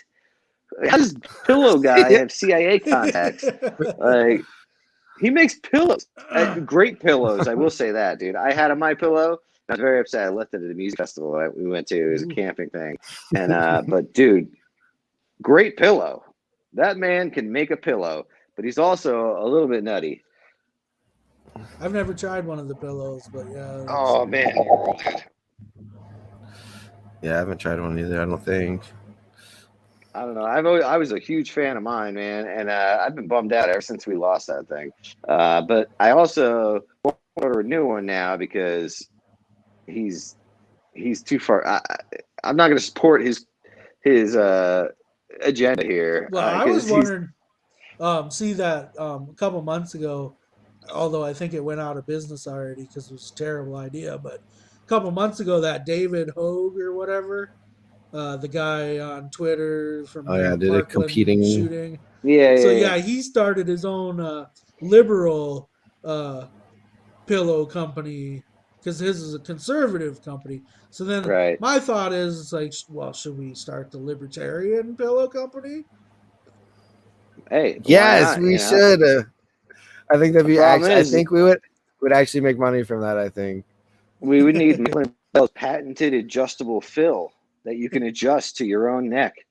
And I don't know how we could get that, or maybe he'd license it to us because he's probably hurting at this point. Yeah. we can get a new My Pillow, but yeah, no, that guy is. We can just rip it off too because we don't believe in intellectual property. So. Well, that's true too. We could do that, and then we'd have less money than we have now.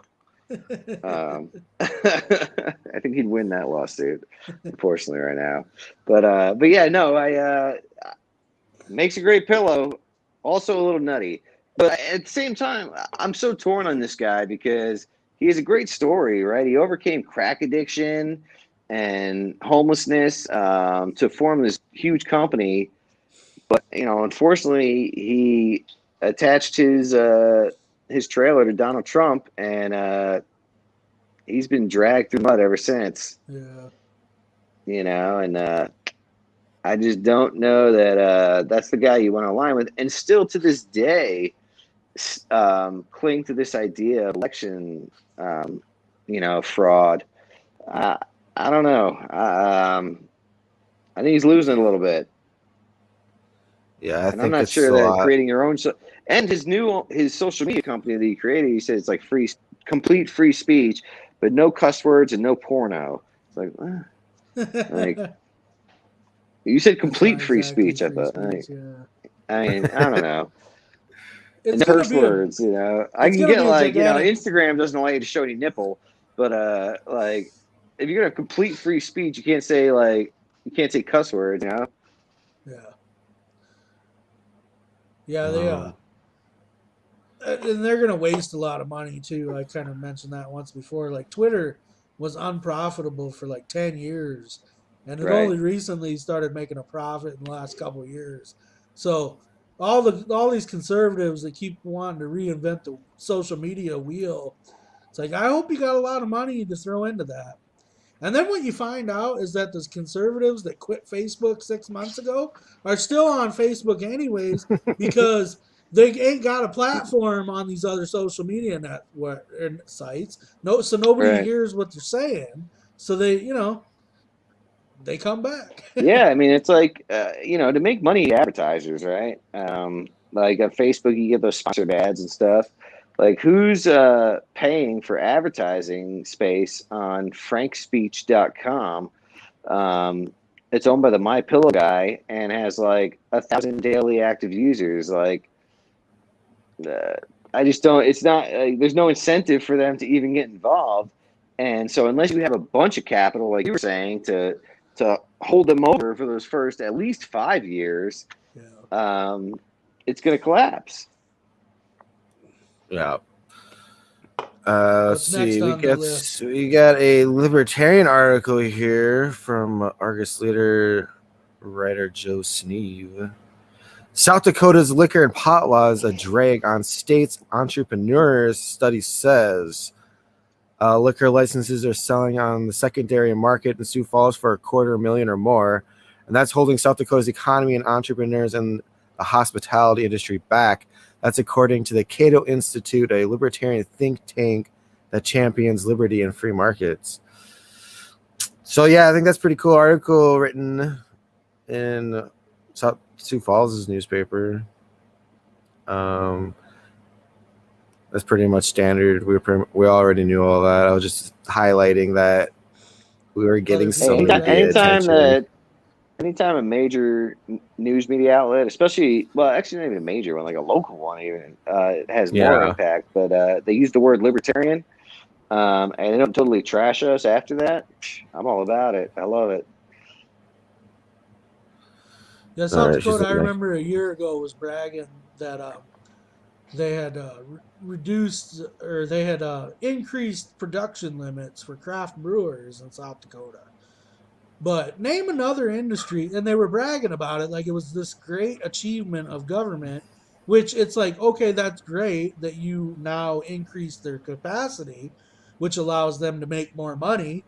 But why is there a limit on capacity at all? Like, name another industry or anything else where you limit the capacity for them to do business. You know what I mean?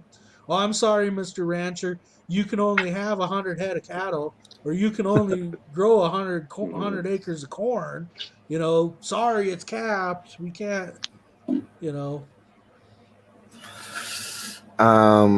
So we do good here, but we got a long way to go. Native American tribe with plans to capitalize on legal marijuana in South Dakota buys 41st Street property. That's in Sioux Falls. That's like the busiest street in South Dakota too. So yes, it is. They probably spent a pretty penny on that. A Native American tribe that lobbied aggressively for marijuana legalization during this year's South Dakota legislative session has purchased commercial property in the busiest commercial district in the state. The Flandu Sante Sioux tribe is actively preparing for a future in South Dakota with legal marijuana.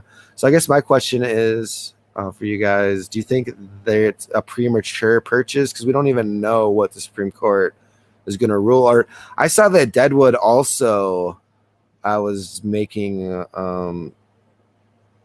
dispensary, like moves to open dispensaries already too. Do you think they know something that we don't know? Or do you think they're just gambling and taking a risk? They could be opening the store right now regardless of Amendment A, because That's the Oh yeah, Flanders tribe, and medical. Okay. well, Yeah. and they already, and not even medical. Once hemp was legalized, if you go up to Flandreau, it's called Native Nations Cannabis, and they already sell like 100 different types of hemp products, and I don't know if they sell that Delta 8 or whatever, but they even sell I was just going to mention that. they even sell like those hemp pre rolls and stuff like that, and Yeah. so. I I got excited at first when I read that article because I'm like, oh great, there's going to be dispensary, but I feel like they could open in a couple months regardless and sell all their CBD stuff. Yeah. Yeah, I think there's still a big market for CBD, especially the Delta 8, with that being legal, Delta 8 THC. So, I mean, if it, depending on what the Supreme Court does, like, they may be not initially like they may not initially be able to jump into like the actual legal pot game, but there's still plenty of products out there that are legal that they would do just fine. I mean, these vape shops in Sioux Falls are killing it, and so they find there's some specialty CBD stores alone. right. There's like that American Shaman, and Yep. you listen to the radio, and every health and nutrition store in Sioux Falls is selling their own version of CBD too. Hey Daryl, if you're still listening, I put the link to join in the Slack communications committee chat. All right, I'm going to the best. I think he mentioned wanting to come on.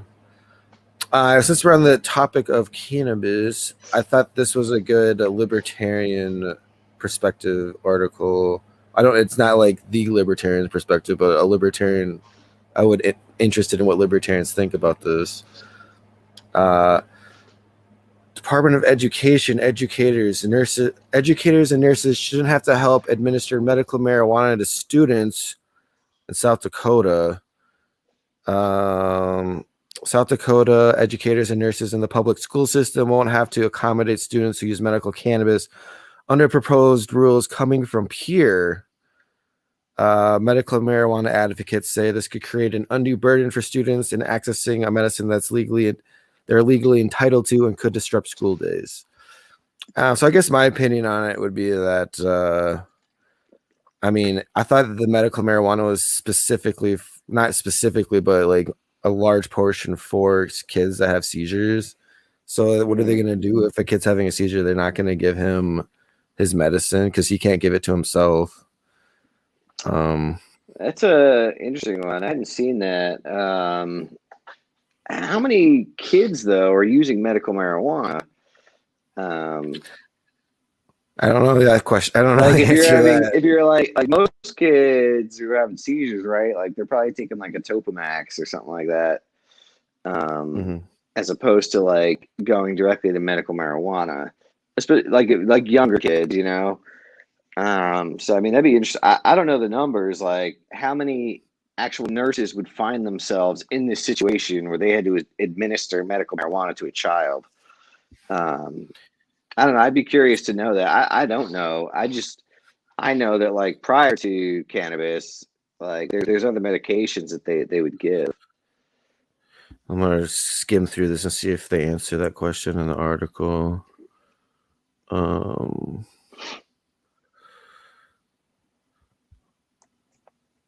Yeah, I don't know. Yeah. Oh, we had George Hendricks on a couple of episodes ago. He's got a quote. I'll read that. I expect resistance from almost every school district because that's the natural response, said George Hendrickson, a medical marijuana advocate with a son who suffers from epilepsy. So the district needs to let the school have a say, and the school needs to let the nurse have a say. It shouldn't stop at the administrator. Yeah. My only thing here would be like if the kid's personal doctor thinks that this is what this kid needs. I mean, it is the job of the school nurse, right, to administer medications throughout the day the kid's going to need. So it seems like it's a little like outside of their authority to just say we're not going to do it. Yeah. What do you think, Greg? Do you think it's okay for teachers to be like, nah, I can't give this kid medical marijuana. It's against my morals or something if he's having like medical issues? it's just more conservative fear mongering. It's like, oh, we can't administering medical marijuana. It's like, well, administering medical marijuana to kids is literally like a drop. It's like a Right. liquid form, or it's whatever. You know what I mean? It's not. Yeah. You're not talking about a kid lighting up a joint in the parking lot. Oh, here's your doobie. Yeah. Here's your Yeah. lunch doobie. It's Yeah. Right. There's Daryl Root, Treasurer, She's sitting there Libertarian rolling Party, a South joint for Dakota. him. yeah. We were just talking about this article in the Argus Leader talking about how administrators from Pierre are going to allow nurses to not administer medical marijuana to students. And we're discussing the libertarian perspective on that. My theory is if it's your job, you do it. It's what I like it. Short and simple. I like it. And just so our viewers know, this is 40% of the XCOM right here. With 45%, actually. It took me forever to sign in. My computer insists that I update Windows 10, and I don't like the new version. Here's a good one since Daryl just joined. South Dakota is getting $1.1 billion from the American Rescue Plan. Now they have to spend it. How the $1.1 billion South Dakota is about to get is set to receive. Oh, wait, how am I reading that wrong? How the $1.1 billion South Dakota is set to receive through President Biden's stimulus package will be spent remains to be seen. Yeah, what do you think about this rescue plan? We don't have a deficit we're in South Dakota, so I think they're arguing that we have to spend it or we'll lose it. Yes. Yeah, we didn't need it. We don't need it. Yeah, we don't need it. You can't spend it the way you want to. You can't cut taxes because you're getting it. So if you get it, you have to spend it. It's like, let's quit all this government bailout and everything. I mean, I'm sick and tired of it. I mean, we send money there, but so does every other state. Let's just eliminate it. Let's keep our own damn money. It is a little hypocritical too, of like Kristi Noem and other states did it, but like this week, they announced that they were going to get rid of the extra $300 a week for unemployment. Due to the labor shortages, which the government should have never been giving out that $300 a week anyways.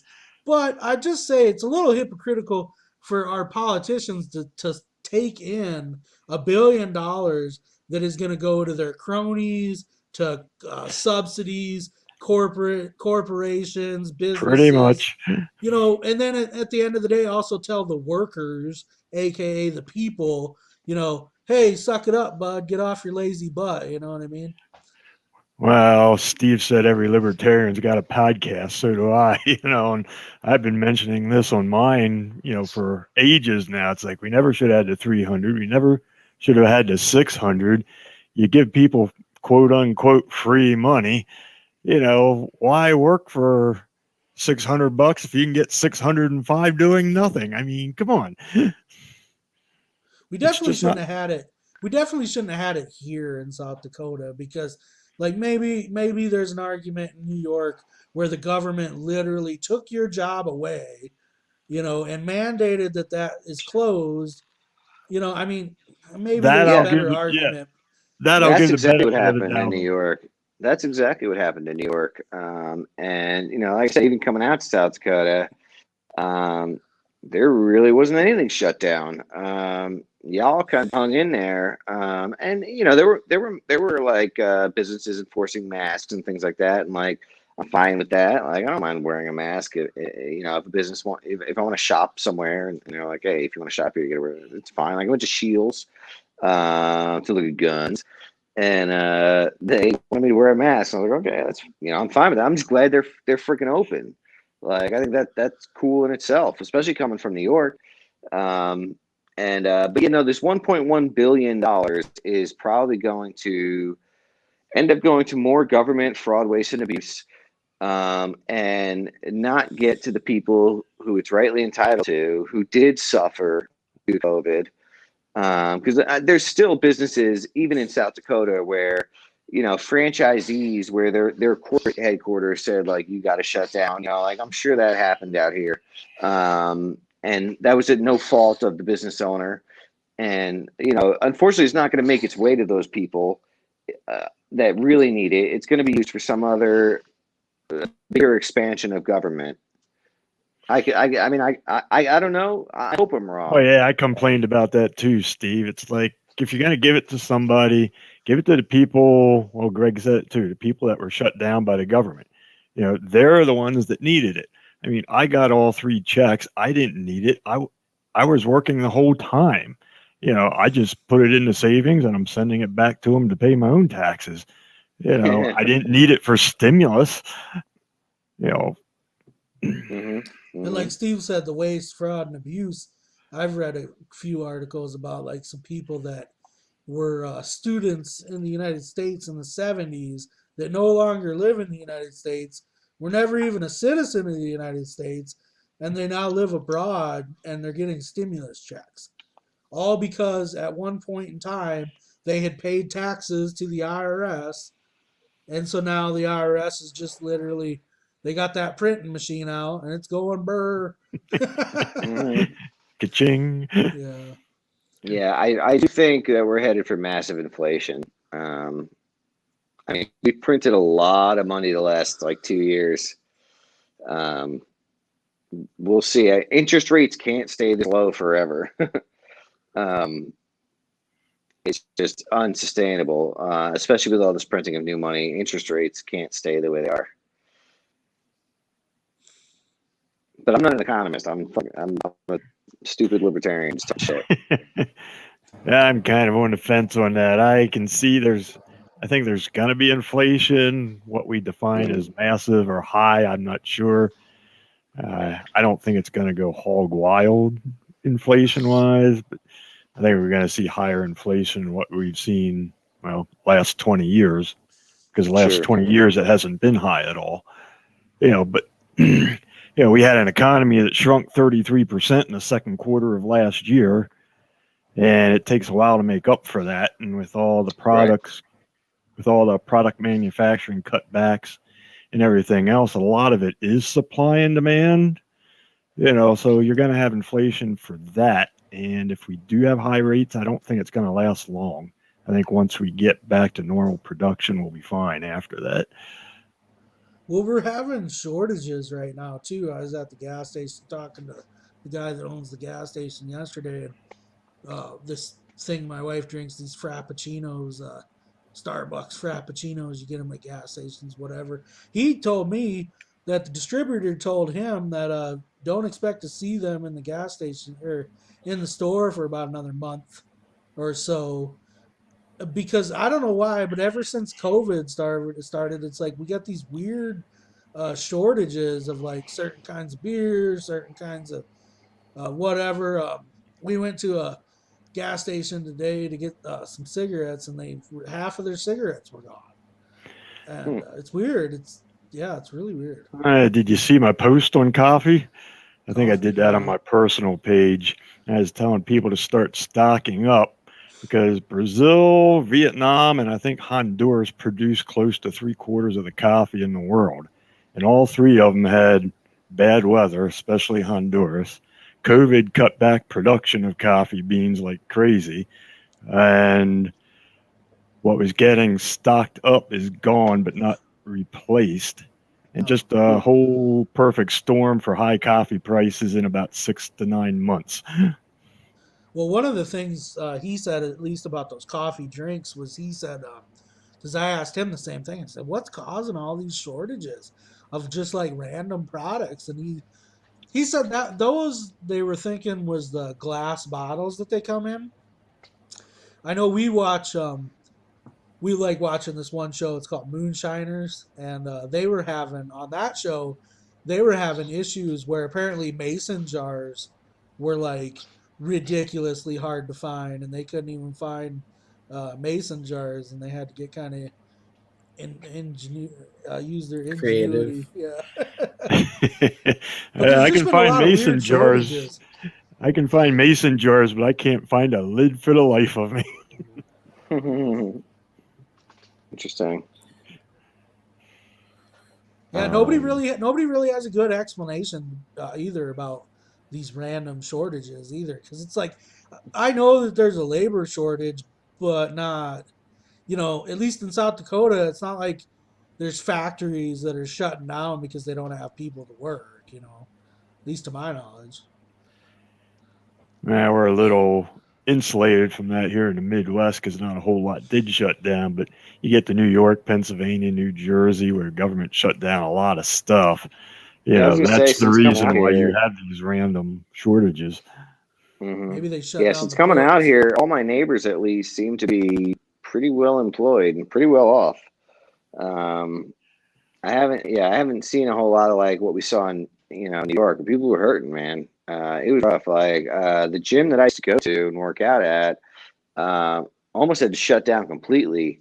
And even when they were able to reopen, due to the requirements to reopen under New York State, like they lost a lot of membership. Because people just didn't want to do that. Like, running in a mask is not the most fun thing to do. Like, and just the fact that they had to keep, and another thing, the gym used to be 24 hours, but one of the requirements was it had to be staffed.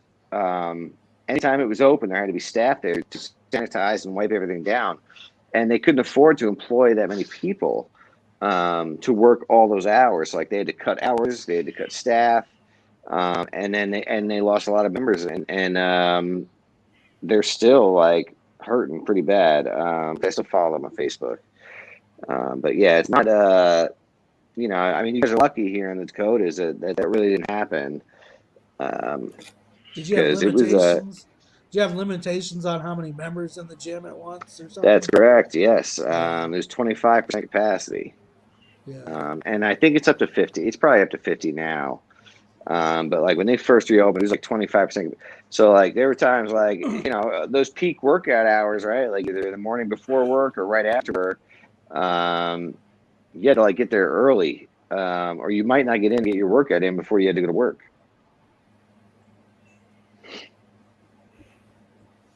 But, God bless South Dakota. yeah. I mean, hey, that's one thing that we like to pick on Noam, but she's done a better job than some of the governors. I mean, it was a breath of fresh air to be able to do things, right? I mean, and I still wore a mask, honestly. Like most places I go, I still wear it. Like it's just, well, I don't want to get sick. I don't want to get my family sick. And like, if wearing it for 5 minutes in the gas station like protects me, like I'm fine with that. Like it might not. I mean, I've seen stuff that says the masks literally do nothing, and like you can still catch COVID, but if it makes other people more comfortable and like if it makes my family more comfortable, like, hey, if you're going to be in this place like a Walmart, for example, I'll wear a mask. Like it doesn't really bother me that much, but I would like to get to a place where I'm not thinking about mask wearing, I feel bad for all the employees of companies that have to wear a mask, 8 hours a day. I know I am out of shape, fat, got asthma, so I don't like wearing a mask. I mean, I'm one of those guys that if I have to wear one in a store, like the minute I'm coming out of the store, I'm like pulling it off, like, like thank God. I know we went to Orlando for the national convention this summer. Like that was the longest I've ever wore a mask. I think one of my flights was like 3 hours or something like that. You weren't allowed to. You were supposed to wear your mask the whole entire time, and even then, whenever nobody was around. The flights were actually kind of dead because of COVID. That was kind of nice, but whenever nobody was around, I was kind of pulling that down. Like I can't breathe in those things, and so I really have a lot of sympathy and feel bad for anybody that has to wear one of those 8 hours a day. I mean, to be honest, I couldn't imagine accepting a job. And maybe, people don't look at that as possibly one reason why all these places are hiring too, but it's like I can't wear a mask all freaking day. Yeah, that would drive me nuts. I know the few occasions where I go someplace where I have to wear it. I'll wear it over my mouth and my nose when I walk in, but as soon as I get past the Nazi police in the front, it's like it comes down off the nose and it just covers my mouth because I can't breathe properly or that thing. I'm 63. I'm still in decent shape, but I can't breathe like I did back in my 20s or 30s. Yeah, like when I'm in my office, like we're all pretty socially distanced, so like we normally don't wear a mask, but like I do spend a lot of time in like a lot of these healthcare facilities, like talking to physicians and some of the advanced practice nurses, and like they enforce it, and like so maybe I've just gotten used to it because I've had to do it so much. But yeah, it doesn't bother me so much anymore. Obviously, like it is an inconvenience. I hope that soon that we're not doing this. Once. I guess people get vaccinated to whatever percentage each state I think has their own benchmark for like what percentage of the state should be vaccinated before they'll get rid of the mask thing. But like I hope we're there soon because it does get old, man. It's not comfortable. It's just an extra thing to think about. Just walking into a place like, do I have my mask in my pocket? Like.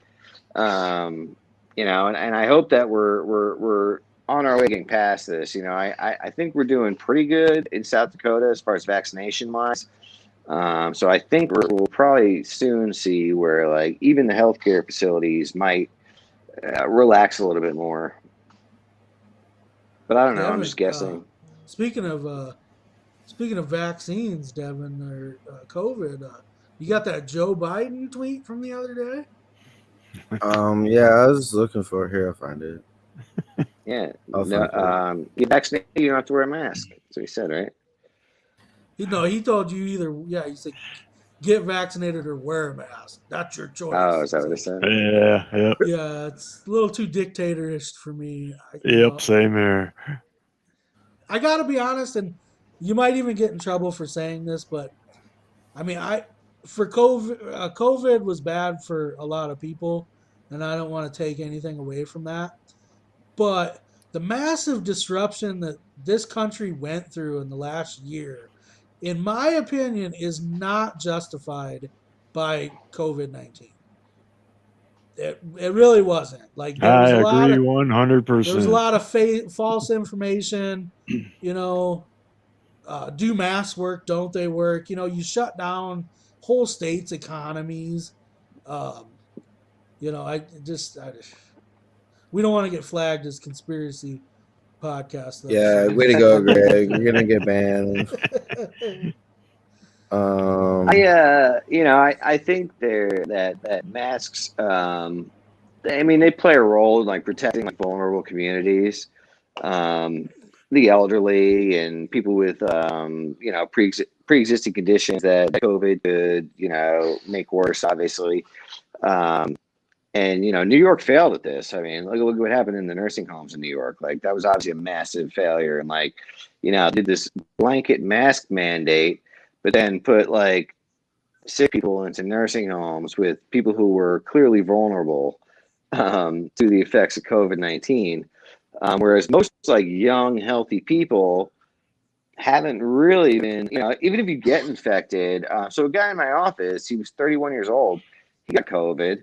And I'm not downplaying people who had terrible experiences with COVID, but 2 days he felt pretty shitty, and was okay at that. He was fine after. And he still self-isolated for 14 days after his diagnosis, but his body kicked it on its own. And I know that's happened with more. That's just anecdotal evidence. The guy who was in my office, but I know that's happening in a lot of other individuals as well. So to make like this like blanket rules, I think is another failure of government for one, because they do a rule that's supposed to apply across the board, but really only affects a small amount of people. And I think that's something like that we really need to get away from. And I think that's like when people, they attack others that don't want to wear a mask, like, oh, you COVID denier, you crazy person. It's like, no, I know my body. I know my immune system. Like I'm taking a calculated risk here. Like, and I'm choosing as an individual to take this risk. Even if you choose not to, I'm not your enemy. You know, and it is unfortunate that it became like politicized this way, where like if you wear a mask or you don't wear a mask, that tells me exactly where your politics are. Like, what? No, maybe like maybe I'm just choosing to take a risk. I know my body. If I feel some COVID symptoms, maybe I'll get tested and maybe I'll stay home. But I'd rather not wear a mask all the time. Like, you know, and again, I'm someone who wears a mask, but I understand people who don't want to wear one, especially if they, you know, it's a personal choice. It is a personal choice. Yeah, I don't begrudge anybody that wants to wear one. Let them wear one. I mean, they have a reason for doing so. But as long as in return they don't begrudge me for not wearing one because I don't want to, you know, it has to go both ways. And I even, you know, I think getting vaccinated is fine. Like, you know, if people want to get the vaccine, like, you know, they should. And, you know, if you're vaccinated, if you're vaccinated, if you're vaccinated, you are purportedly, you have no risk. You don't, you know, there's no risk of you infecting somebody else. There's no risk of you being infected by them. So if you choose not to wear a mask when you're vaccinated, like, cool. That's what the vaccine's for. So you don't have to wear a mask. But there are some states where even if you're vaccinated, they're going to force you to wear a mask. I've seen some commercials, actually. There was yes, like and they said, like, whether you're vaccinated or not, like, you know. Well, this one was kind of ridiculous, but there's a Boston Lager commercial. And the guy, the character on the Boston Lager, he goes in and he gets he gets vaccinated. And when he's done getting vaccinated, the lady who's vaccinating him or whoever says, "But you still need to wear a mask." And so he puts his so he puts his mask on and he goes outside, and it just I kind of look at those things as like propaganda. It's like, you're a beer company. Why on earth are you even covering a vaccine and telling people to wear a mask after they just got Budweiser is paying for your beer, right? Your first round or something. If you get your vaccine, like, you could show proof and you get your first round paid for. Did you see that Ohio or Indiana? I forget which state. Lottery? Yeah. Is that real? So I saw that tweet. Is that real? Yeah, you get one free lottery ticket to get a vaccine. What? That's crazy. I mean, look. The one I saw was every week they were gonna pick $1 million winner. So if you got a vaccine, you got your name for that week put in that drawing. Maybe that's how South Dakota can spend their $1.1 billion. You know, if it was guaranteed money, I might consider it. Yeah, I'd be 1,100 new millionaires. I'm one of those guys that's definitely holding out for like that 10 grand check. It's like, hey man, you want that check for 10 grand? Yeah, I mean, I think people, you know, if you're eligible and you should get the vaccine. And my work is forcing me to get it. I mean, I work I'm in and out of healthcare facilities, so and I don't have an issue with it. I don't have an issue with getting it. I mean, I partly have an issue with being forced to get it. I don't like forcing anyone to do anything, although my job is forcing me to do it. But at the same time, if I was totally opposed to it, you know, I'd find another gig, right? Like, but I don't have an issue with it. But I understand people who do, and I'm not going to necessarily begrudge them. I think they should get it. It's been fairly mild, you know, as far as like side effects, things like that. Like, it's a fairly safe vaccine.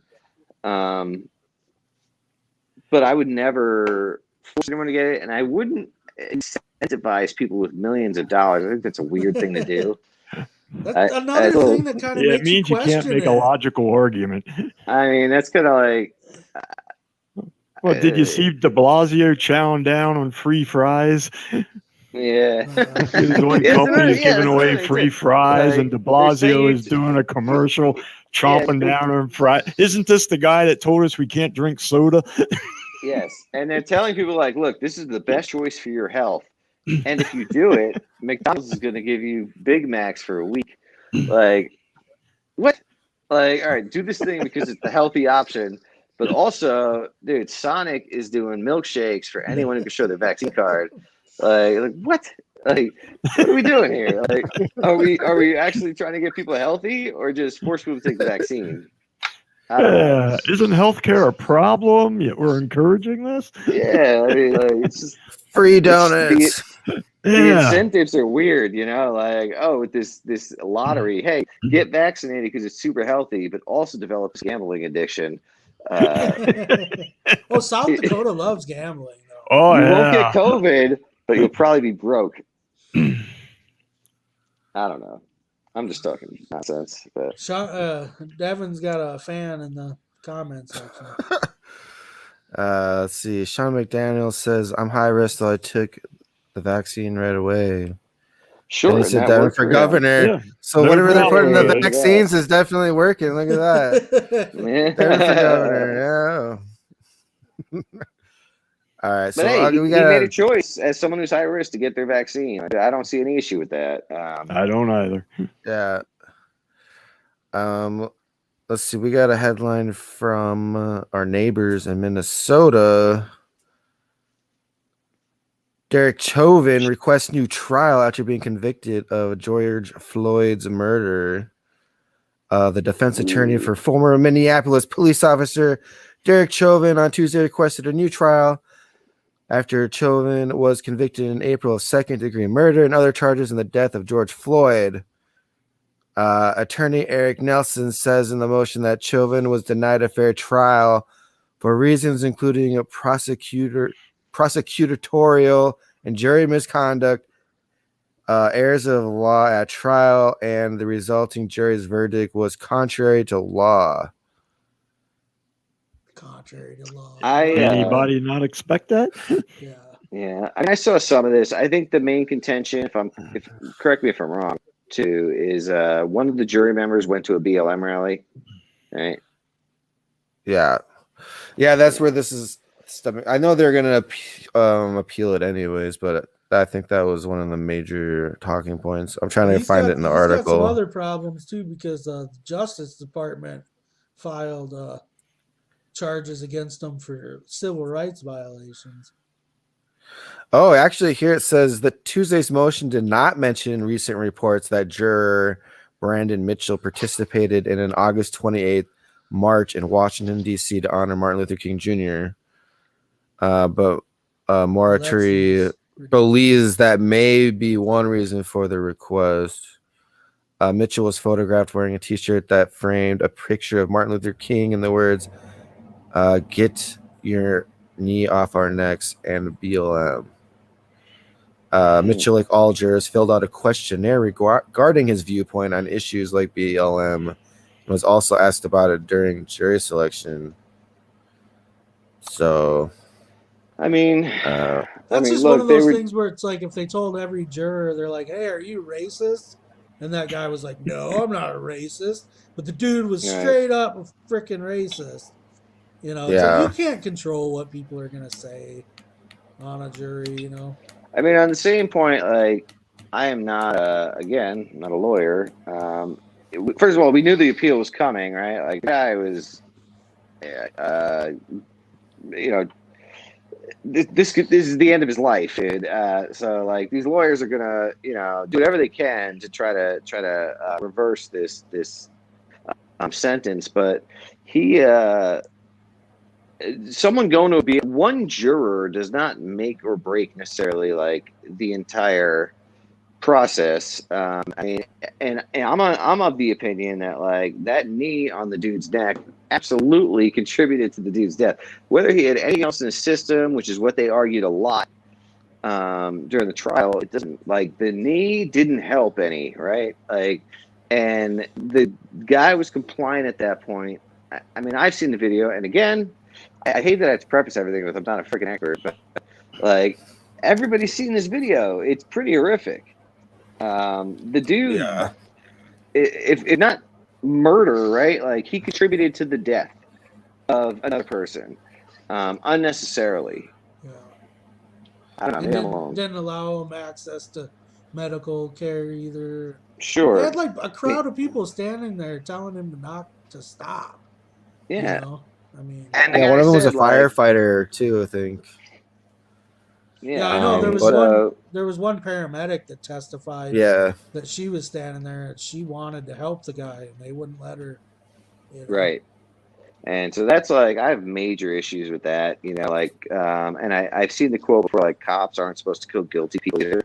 It's like, yeah, I mean, you know, it really is for, like, you know, if George Floyd was guilty of any crime, that's up to the courts to decide. It's not up to the cop to end the dude's life. Like, you know, I don't know.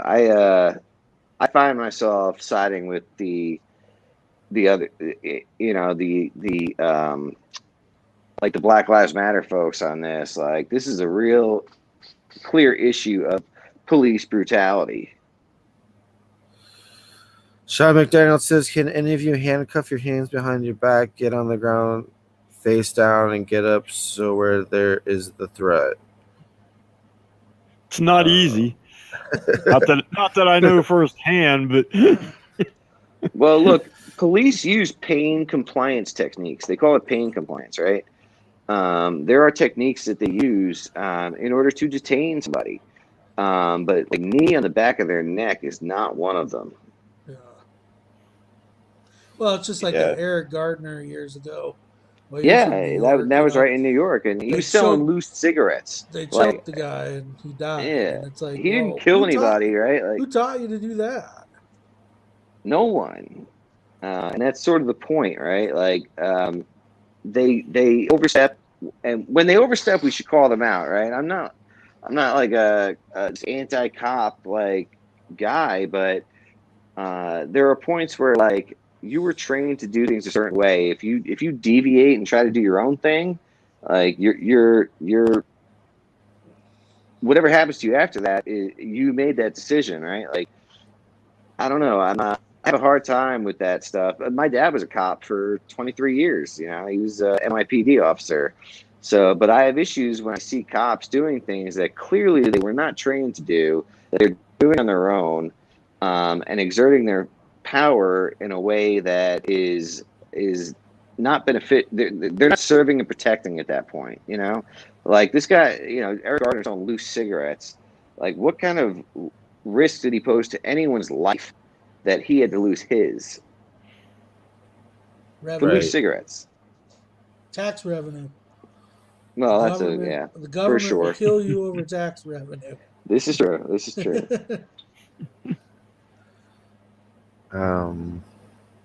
Should I do some more headlines or? I don't know. What do you got? My AirPods are at 10%. You got another one? Okay. Here's one about Dusty Johnson. I thought it's ironic. Oh, you should play the video. Oh wait, never mind. There's a different article. Dusty Johnson had a video about taking masks off the other day.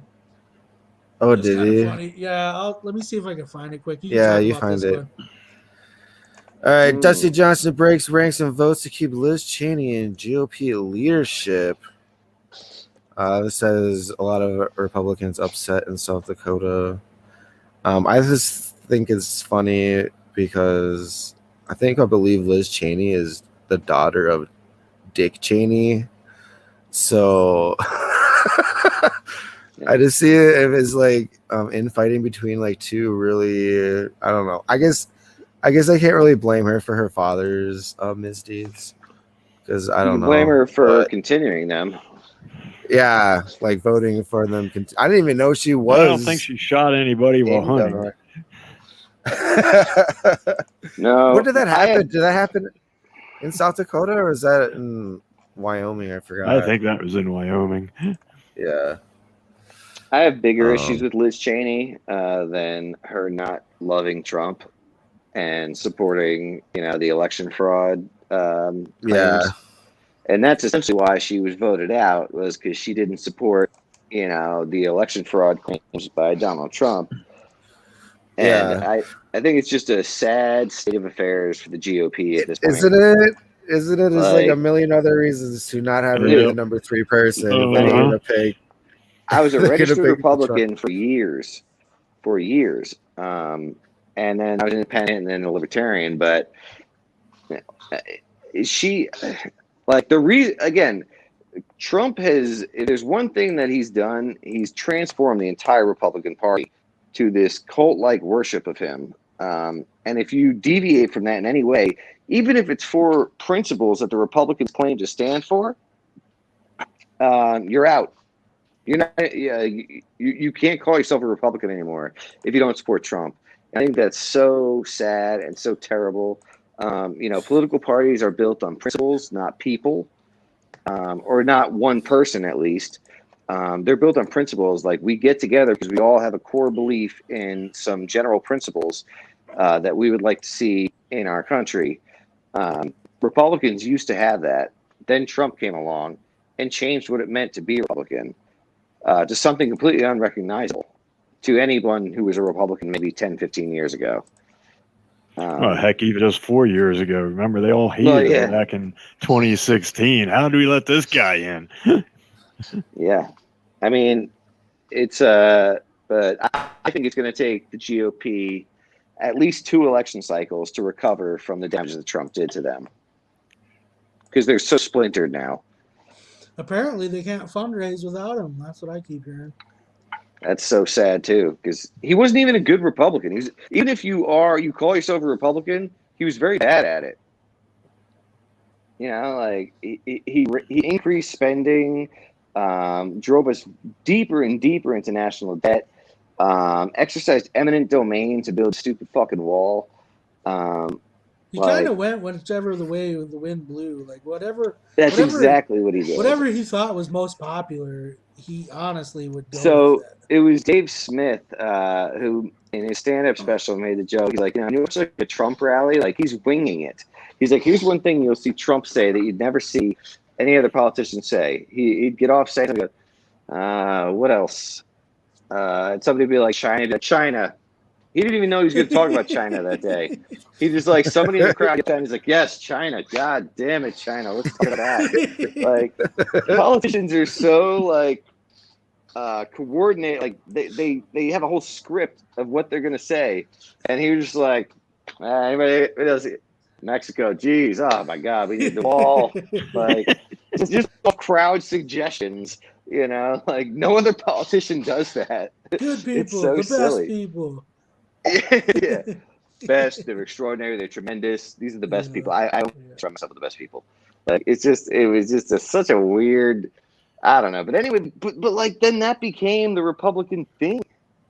Is just whatever this guy thinks. It's like, yeah, we're with it. We're on board. Let's do that. I don't know. It's just weird what he was able to do in such a short time, man. It just blows my mind. Crazy times. Yeah, I couldn't believe that it was like, oh my God, the guy that did the Apprentice shows are president now. There is like that weird moment for like a month or two after 2016. This Dusty Johnson video's got Taylor Swift song, I believe, playing. Oh no! I think we're gonna get flagged if I play the music. Oh, I didn't know with some that. stupid copyright strike. We can play it still. We can play it. If he does a dance, I mean, you can probably play it. You're not using play that Taylor Swift "Shake It Off" or whatever song.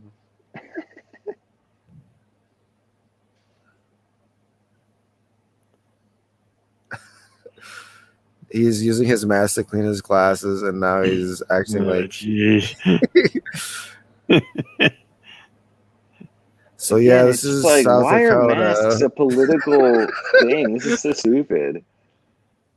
Ugh. It's like he saw TikTok videos for the first time, and now he's like, "I'm doing TikTok videos." Using his mask for a bookmark. I saw the still shot of that with his shoe, and I was thinking, "What the hell?" Yeah, Oh, just on This is repeat. just No. cringeworthy. Wow. I don't know. This is just stupid. So this is what our representative is doing in Washington, making Let's TikTok talk about videos. ideas. Let's talk about We got an idea. It makes an excellent couple. Oh, I'm gonna shine my fucking shoes. Like, his constituency doesn't wear shoes like that. They're farmers. yeah. He's masks and shining his goddamn shoes. He's wearing shit stompers. I'm hoping we can get a candidate to run against him again this year, because if we do, that means a libertarian has ran against that guy every time that he's ran for the U.S. House. Which is kind of an achievement. Last year we had a unique opportunity because the Democrat couldn't get out and collect signatures. So our candidate last year was the only candidate to run against Dusty. And we got about 80,000 votes off of that, I think. Announcement. I'm pondering it. I don't even like it. Do it. Since national issues seem to be my big thing, so it's definitely one of those things where it's like it's probably not a race that you can win. Let's be honest. You're up against somebody that's got millions of dollars. However, you will get some coverage. You will get the opportunity to debate. I was just gonna say, will they get to debate? Is there a threshold? Here in South Dakota, they actually usually let the Libertarian in. That's huge. Then you know what? That's PBS. Yeah, at least PBS does. Yeah, at least PBS. Which is ironic because it's the government media. It's like, wow, this puts us in like an awkward position. I remember when I was they kind of like drilled me a little bit of my libertarianism because they were government sponsored kind of.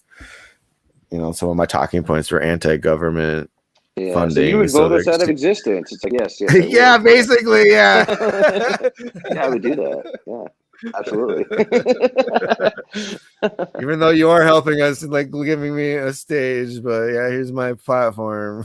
I think what's Kelloland's rule? Kelloland's got some weird rule where you got to have $50,000 in donations to even get on.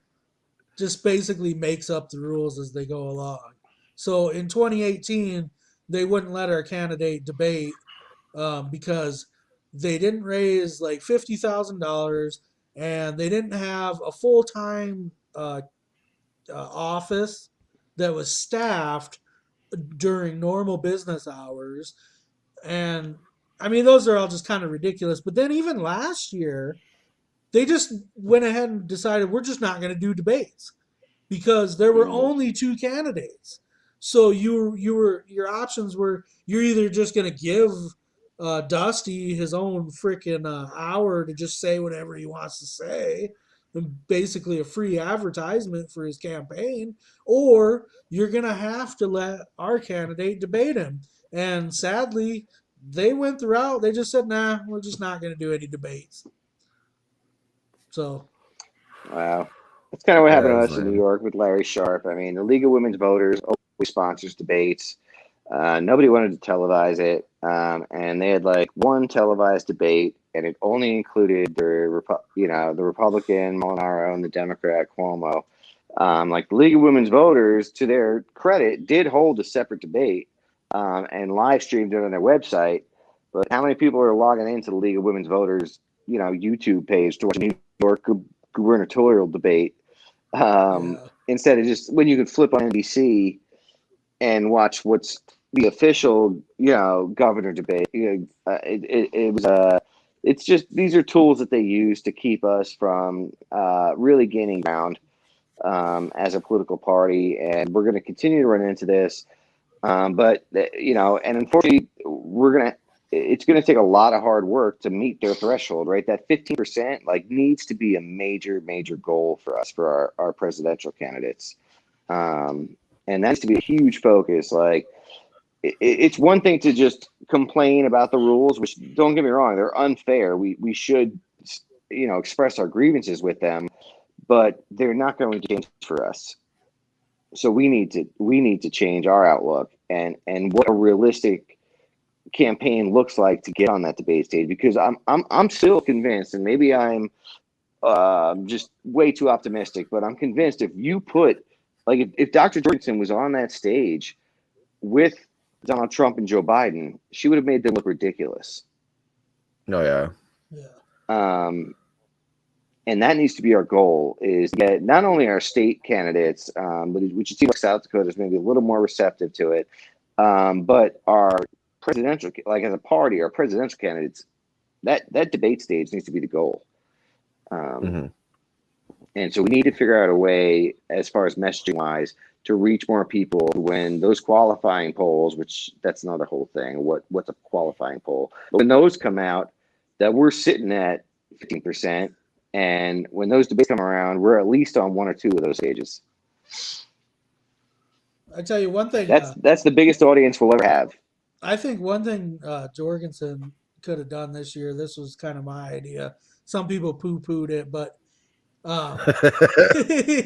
I personally think, and it's probably, and I'm going to keep saying it, and if I had the opportunity to talk to Spike or Joe, I would tell this to them to their face. They should have had a debate, set up a third-party debate. Oh my God, here we go again. They should have debated Kanye West. Now, it sounds stupid because Kanye West is not a politician, okay? But one thing he would have done, guaranteed, is there would have been about 20 to 30 million people that would have viewed that debate. Yeah, that's true. one thing, but like debate, you got to get eyeballs. Doesn't necessarily. You got to get eyeballs, and you got to get them any way that the you right can. eyeballs. Yeah, I mean, I don't disagree that like look, we weren't on the main debate stage, so it couldn't hurt us, right? It would do nothing. There would be really no negatives, except maybe like a perception of like, look at these kooks, like they're going to debate with. But we couldn't have done worse. But honestly, if we're being realistic, but we weren't on the main stage, right? So yeah, we couldn't have done worse than 3% nationally, right? Anyways.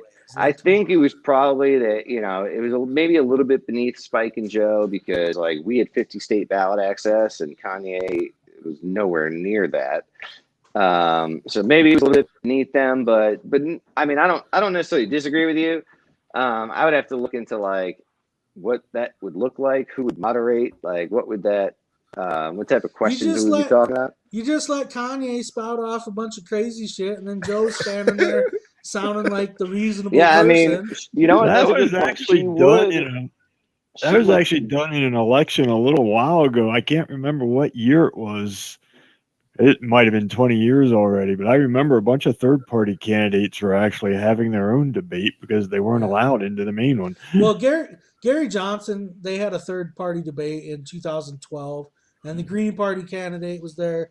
Constitution Party, Gary Johnson was there. I think maybe one or two more were there. And I remember him saying that he thought that it was just a waste of time and that it actually didn't bring any votes in, because those people that were watching that debate are the hardcore people anyways.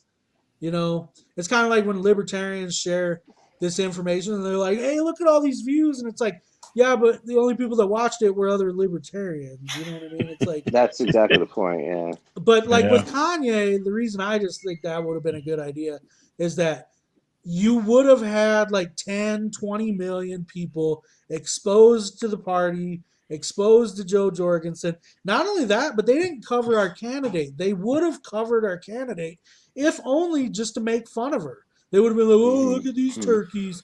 Look at Joe Jorgensen and Kanye West having a debate. Because they did that with, we talked about this before, but they did that in 2016 with Gary Johnson. When he had his Aleppo moment, that was plastered all over the news for days after he said that. But crickets, the whole campaign before that. So my thinking is like, if we're not going to have a candidate that has name recognition or has tens of millions of dollars to spend, then you have to get your name out there by any means necessary. Go viral. In today's day and age, like I just don't see how, like with all these smart people in the LP too, it's like nobody could come up with like one way for them to really make some splash, to go viral, to reach out. Yeah, and that a debate between Jorgensen and Kanye that might actually have been seen as more sensible than the one that we actually got from Joe Biden and Trump, because that one actually got a little crazy for a second. Everybody was talking about how crazy that was. And if they went back to Kanye West and Joe Jorgensen, they'd be like, Hey, these two people seem a lot more sensible than the other two guys. All you need to do is be made fun of in an SNL skit, and you got your popularity right there.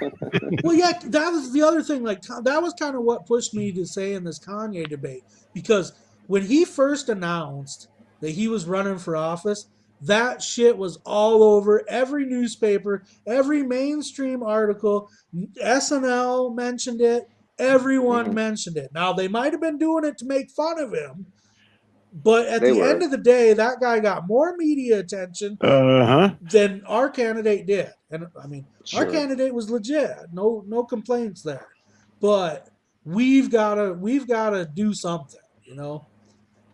Yeah, man. So I gotta check out here in the next like 5 minutes. But and a lot of libertarians will disagree with me, but I do think that Justin Amash is the closest we're ever gonna get, or at least in the next election cycle, the closest we're going to get to 15% is someone like Justin Amash with national notoriety. He's been on mainstream news all the time. They interviewed him constantly when he was a member of Congress. He's got the name recognition. He has got good libertarian bona fides. He's solid, and he's still, even to this day, being outside of Congress, he's still promoting the party constantly, like on his Twitter, encouraging other people to join the party and join the movement. And he doesn't have to do that anymore. And so, because I know a lot of people thought it was a little disingenuous of him to switch parties so late, especially when he was running for re-election. But if that was really the case, he probably would quit at this point, because he gains nothing by supporting the party and trying to keep this going. And I think in 2024, he needs to be encouraged to be our standard bearer. Because I think that's our best shot at getting on the debate stage. And Justin Amash on the debate stage will destroy. Yeah, again, I know I might be a minority, but I think he is. We like Justin Amash. Yeah, I like him personally, like Steve or Spike Cohen, but I mean, I don't hate Amash. I like Amash. Amash was only like one of like I love Spike Cohen too. Yeah, no, I love Spike Cohen too. I just don't know if he can be the top of the ticket. I don't know if he's there yet. The thing I don't even think if he's running for president or not. Probably vice president again with Supreme. The thing I'd like to see somebody like Spike Cohen do is like, why aren't you running for some other office right now? Take all your name recognition, all your notoriety, take all your fundraising skills, take everything you learned from the 2020 election, and put that into some state campaign, or put that into some city council or a mayor's race or something. And that just goes back to my original statement. What state Spike from? Hey, so I couldn't hear a lot of that. My AirPods are officially dead now. Okay. So I'm going to sign off. Yeah, we should. All right, Steve. Thank you guys for coming on, man. Thanks. Oh, shit. Thank you guys so much for having me on. I really appreciate it. I muted myself. I don't know what the hell I'm doing now. They disconnected on their own. But thank you so much for having me. I really had a great time here. And I'm looking forward to seeing you all again on Tuesday. Yeah. Hell yeah, man. Sounds good. Have a good night, guys. See ya. Good night. All right. So, it was good having him on. Finally getting to see him and hear him talk. Yeah, I didn't know much about it. I mean, I've never had a conversation really before tonight with Steve, so it's good to meet him and learn all about him. And he seems like he knows a lot and he can help us. All right, I got one more video I wanted to play before we finished because I think it's really cool. There's this armored truck in South Africa that got ambushed by a bunch of gunmen, and it's pretty intense. I saw this on Facebook.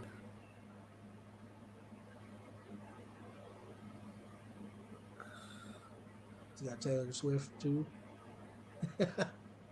I feel like this is.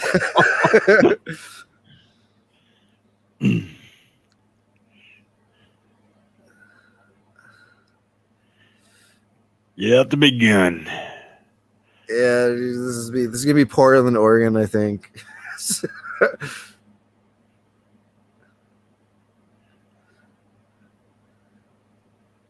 Well, yeah, dude, they're pretty aggressively trying to get this armored car.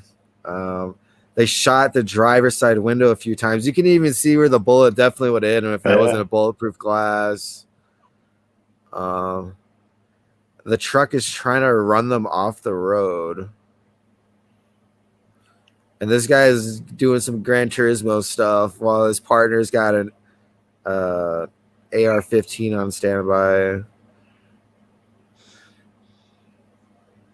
Looks like the guy on the right is definitely a little bit more panicked. I think the guy on the left might have been through this He has before. no choice. He has to drive. Yeah. Yeah. He panics, they're dead. Yeah. You try to run them off the road.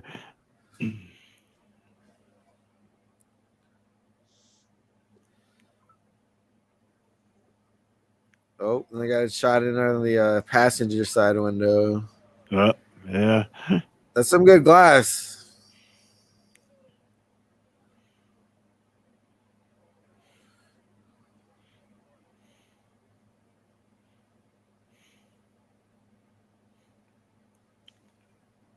Called the police.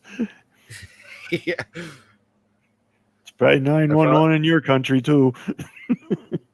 Ooh. Looks like he just hit something while the guy's trying to dial. How long is their 911 number? Jesus. It's like 1-800 blah blah blah blah blah blah. Well, you got to do the country code first. What's the extension?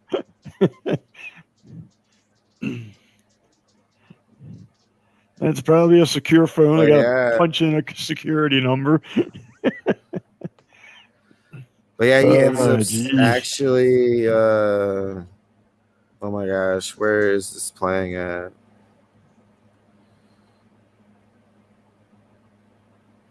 I am. Sioux Falls, South Dakota, huh? Yeah. Take some balls to try and run or rob an armored car. Yeah, but apparently, okay, he got out of the truck and then he started shooting at the people that are trying to get at him, and then they abandoned their pursuit. So it's probably a good shot too, apparently. But yeah, I thought that was cool. Thing close the show with. I don't really have a headline on it. Lisa Marie Nolan next week to talk about the death of individual or small government conservatism in lieu of the culture wars. Pretty much is dead, isn't it? Yeah. At least from the two main parties. Well, I would say so, yeah. Also, a reminder that we'll be at Freedom Fest, Rapid City, July 21st through 24th. You can get $100 off your ticket with the code FF21LPSD. Hedgehog Watchdog will be there. Libertarian Party South Dakota will have a booth. Who's all going to be there besides Justin Amash and Joe Jorgensen? We got JP Sears. Got David Woods. Got the Queen of Meth. Dave Smith, Queen of Meth. They added a bunch more people, so like Larry Sharp's coming. Yeah, Larry Sharp. Speakers.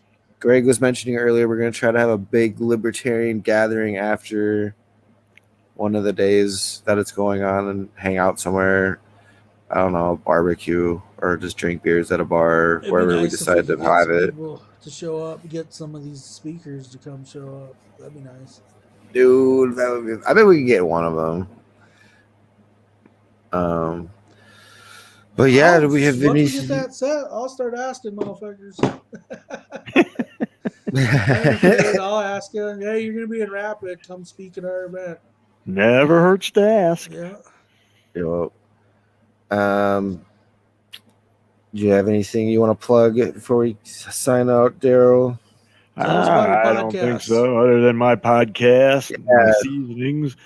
Got my seasonings at campridger.net. You can now get them at campridger.com too.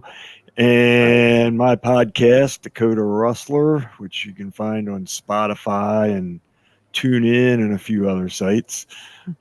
DakotaRustler.org is my central location for all that. Sounds good. Hell yeah. So that's my plug. Thank you. Yeah, I guess we can. What should we? Let's plug our shirts that are actually have funded our entire trip. Well, maybe not the entire trip, but at least the tickets for it. Yeah, buy a couple more so we can pay for the hotel.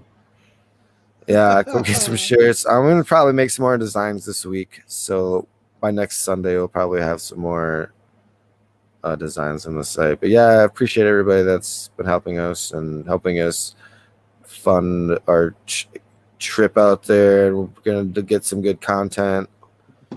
Hopefully get some interviews.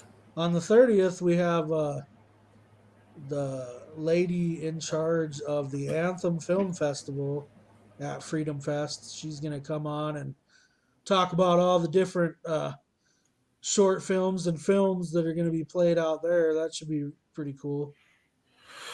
Yeah, and you can get these shirts at Hedgehog Watchdog, by the way. HedgehogWatchdog.com too. I forgot to mention the URL, but yeah, it should be a great interview. When was that? End of April 30th. Or an end of May? I mean, the 30th. Yeah. 30th. I did reach out to the founder of Freedom Fest, actually. So at least I'm assuming we can ask her when she comes on the show because they share the same last name. The founder of Freedom Fest, I think this is his wife, and she's in charge of the Anthem Film Festival.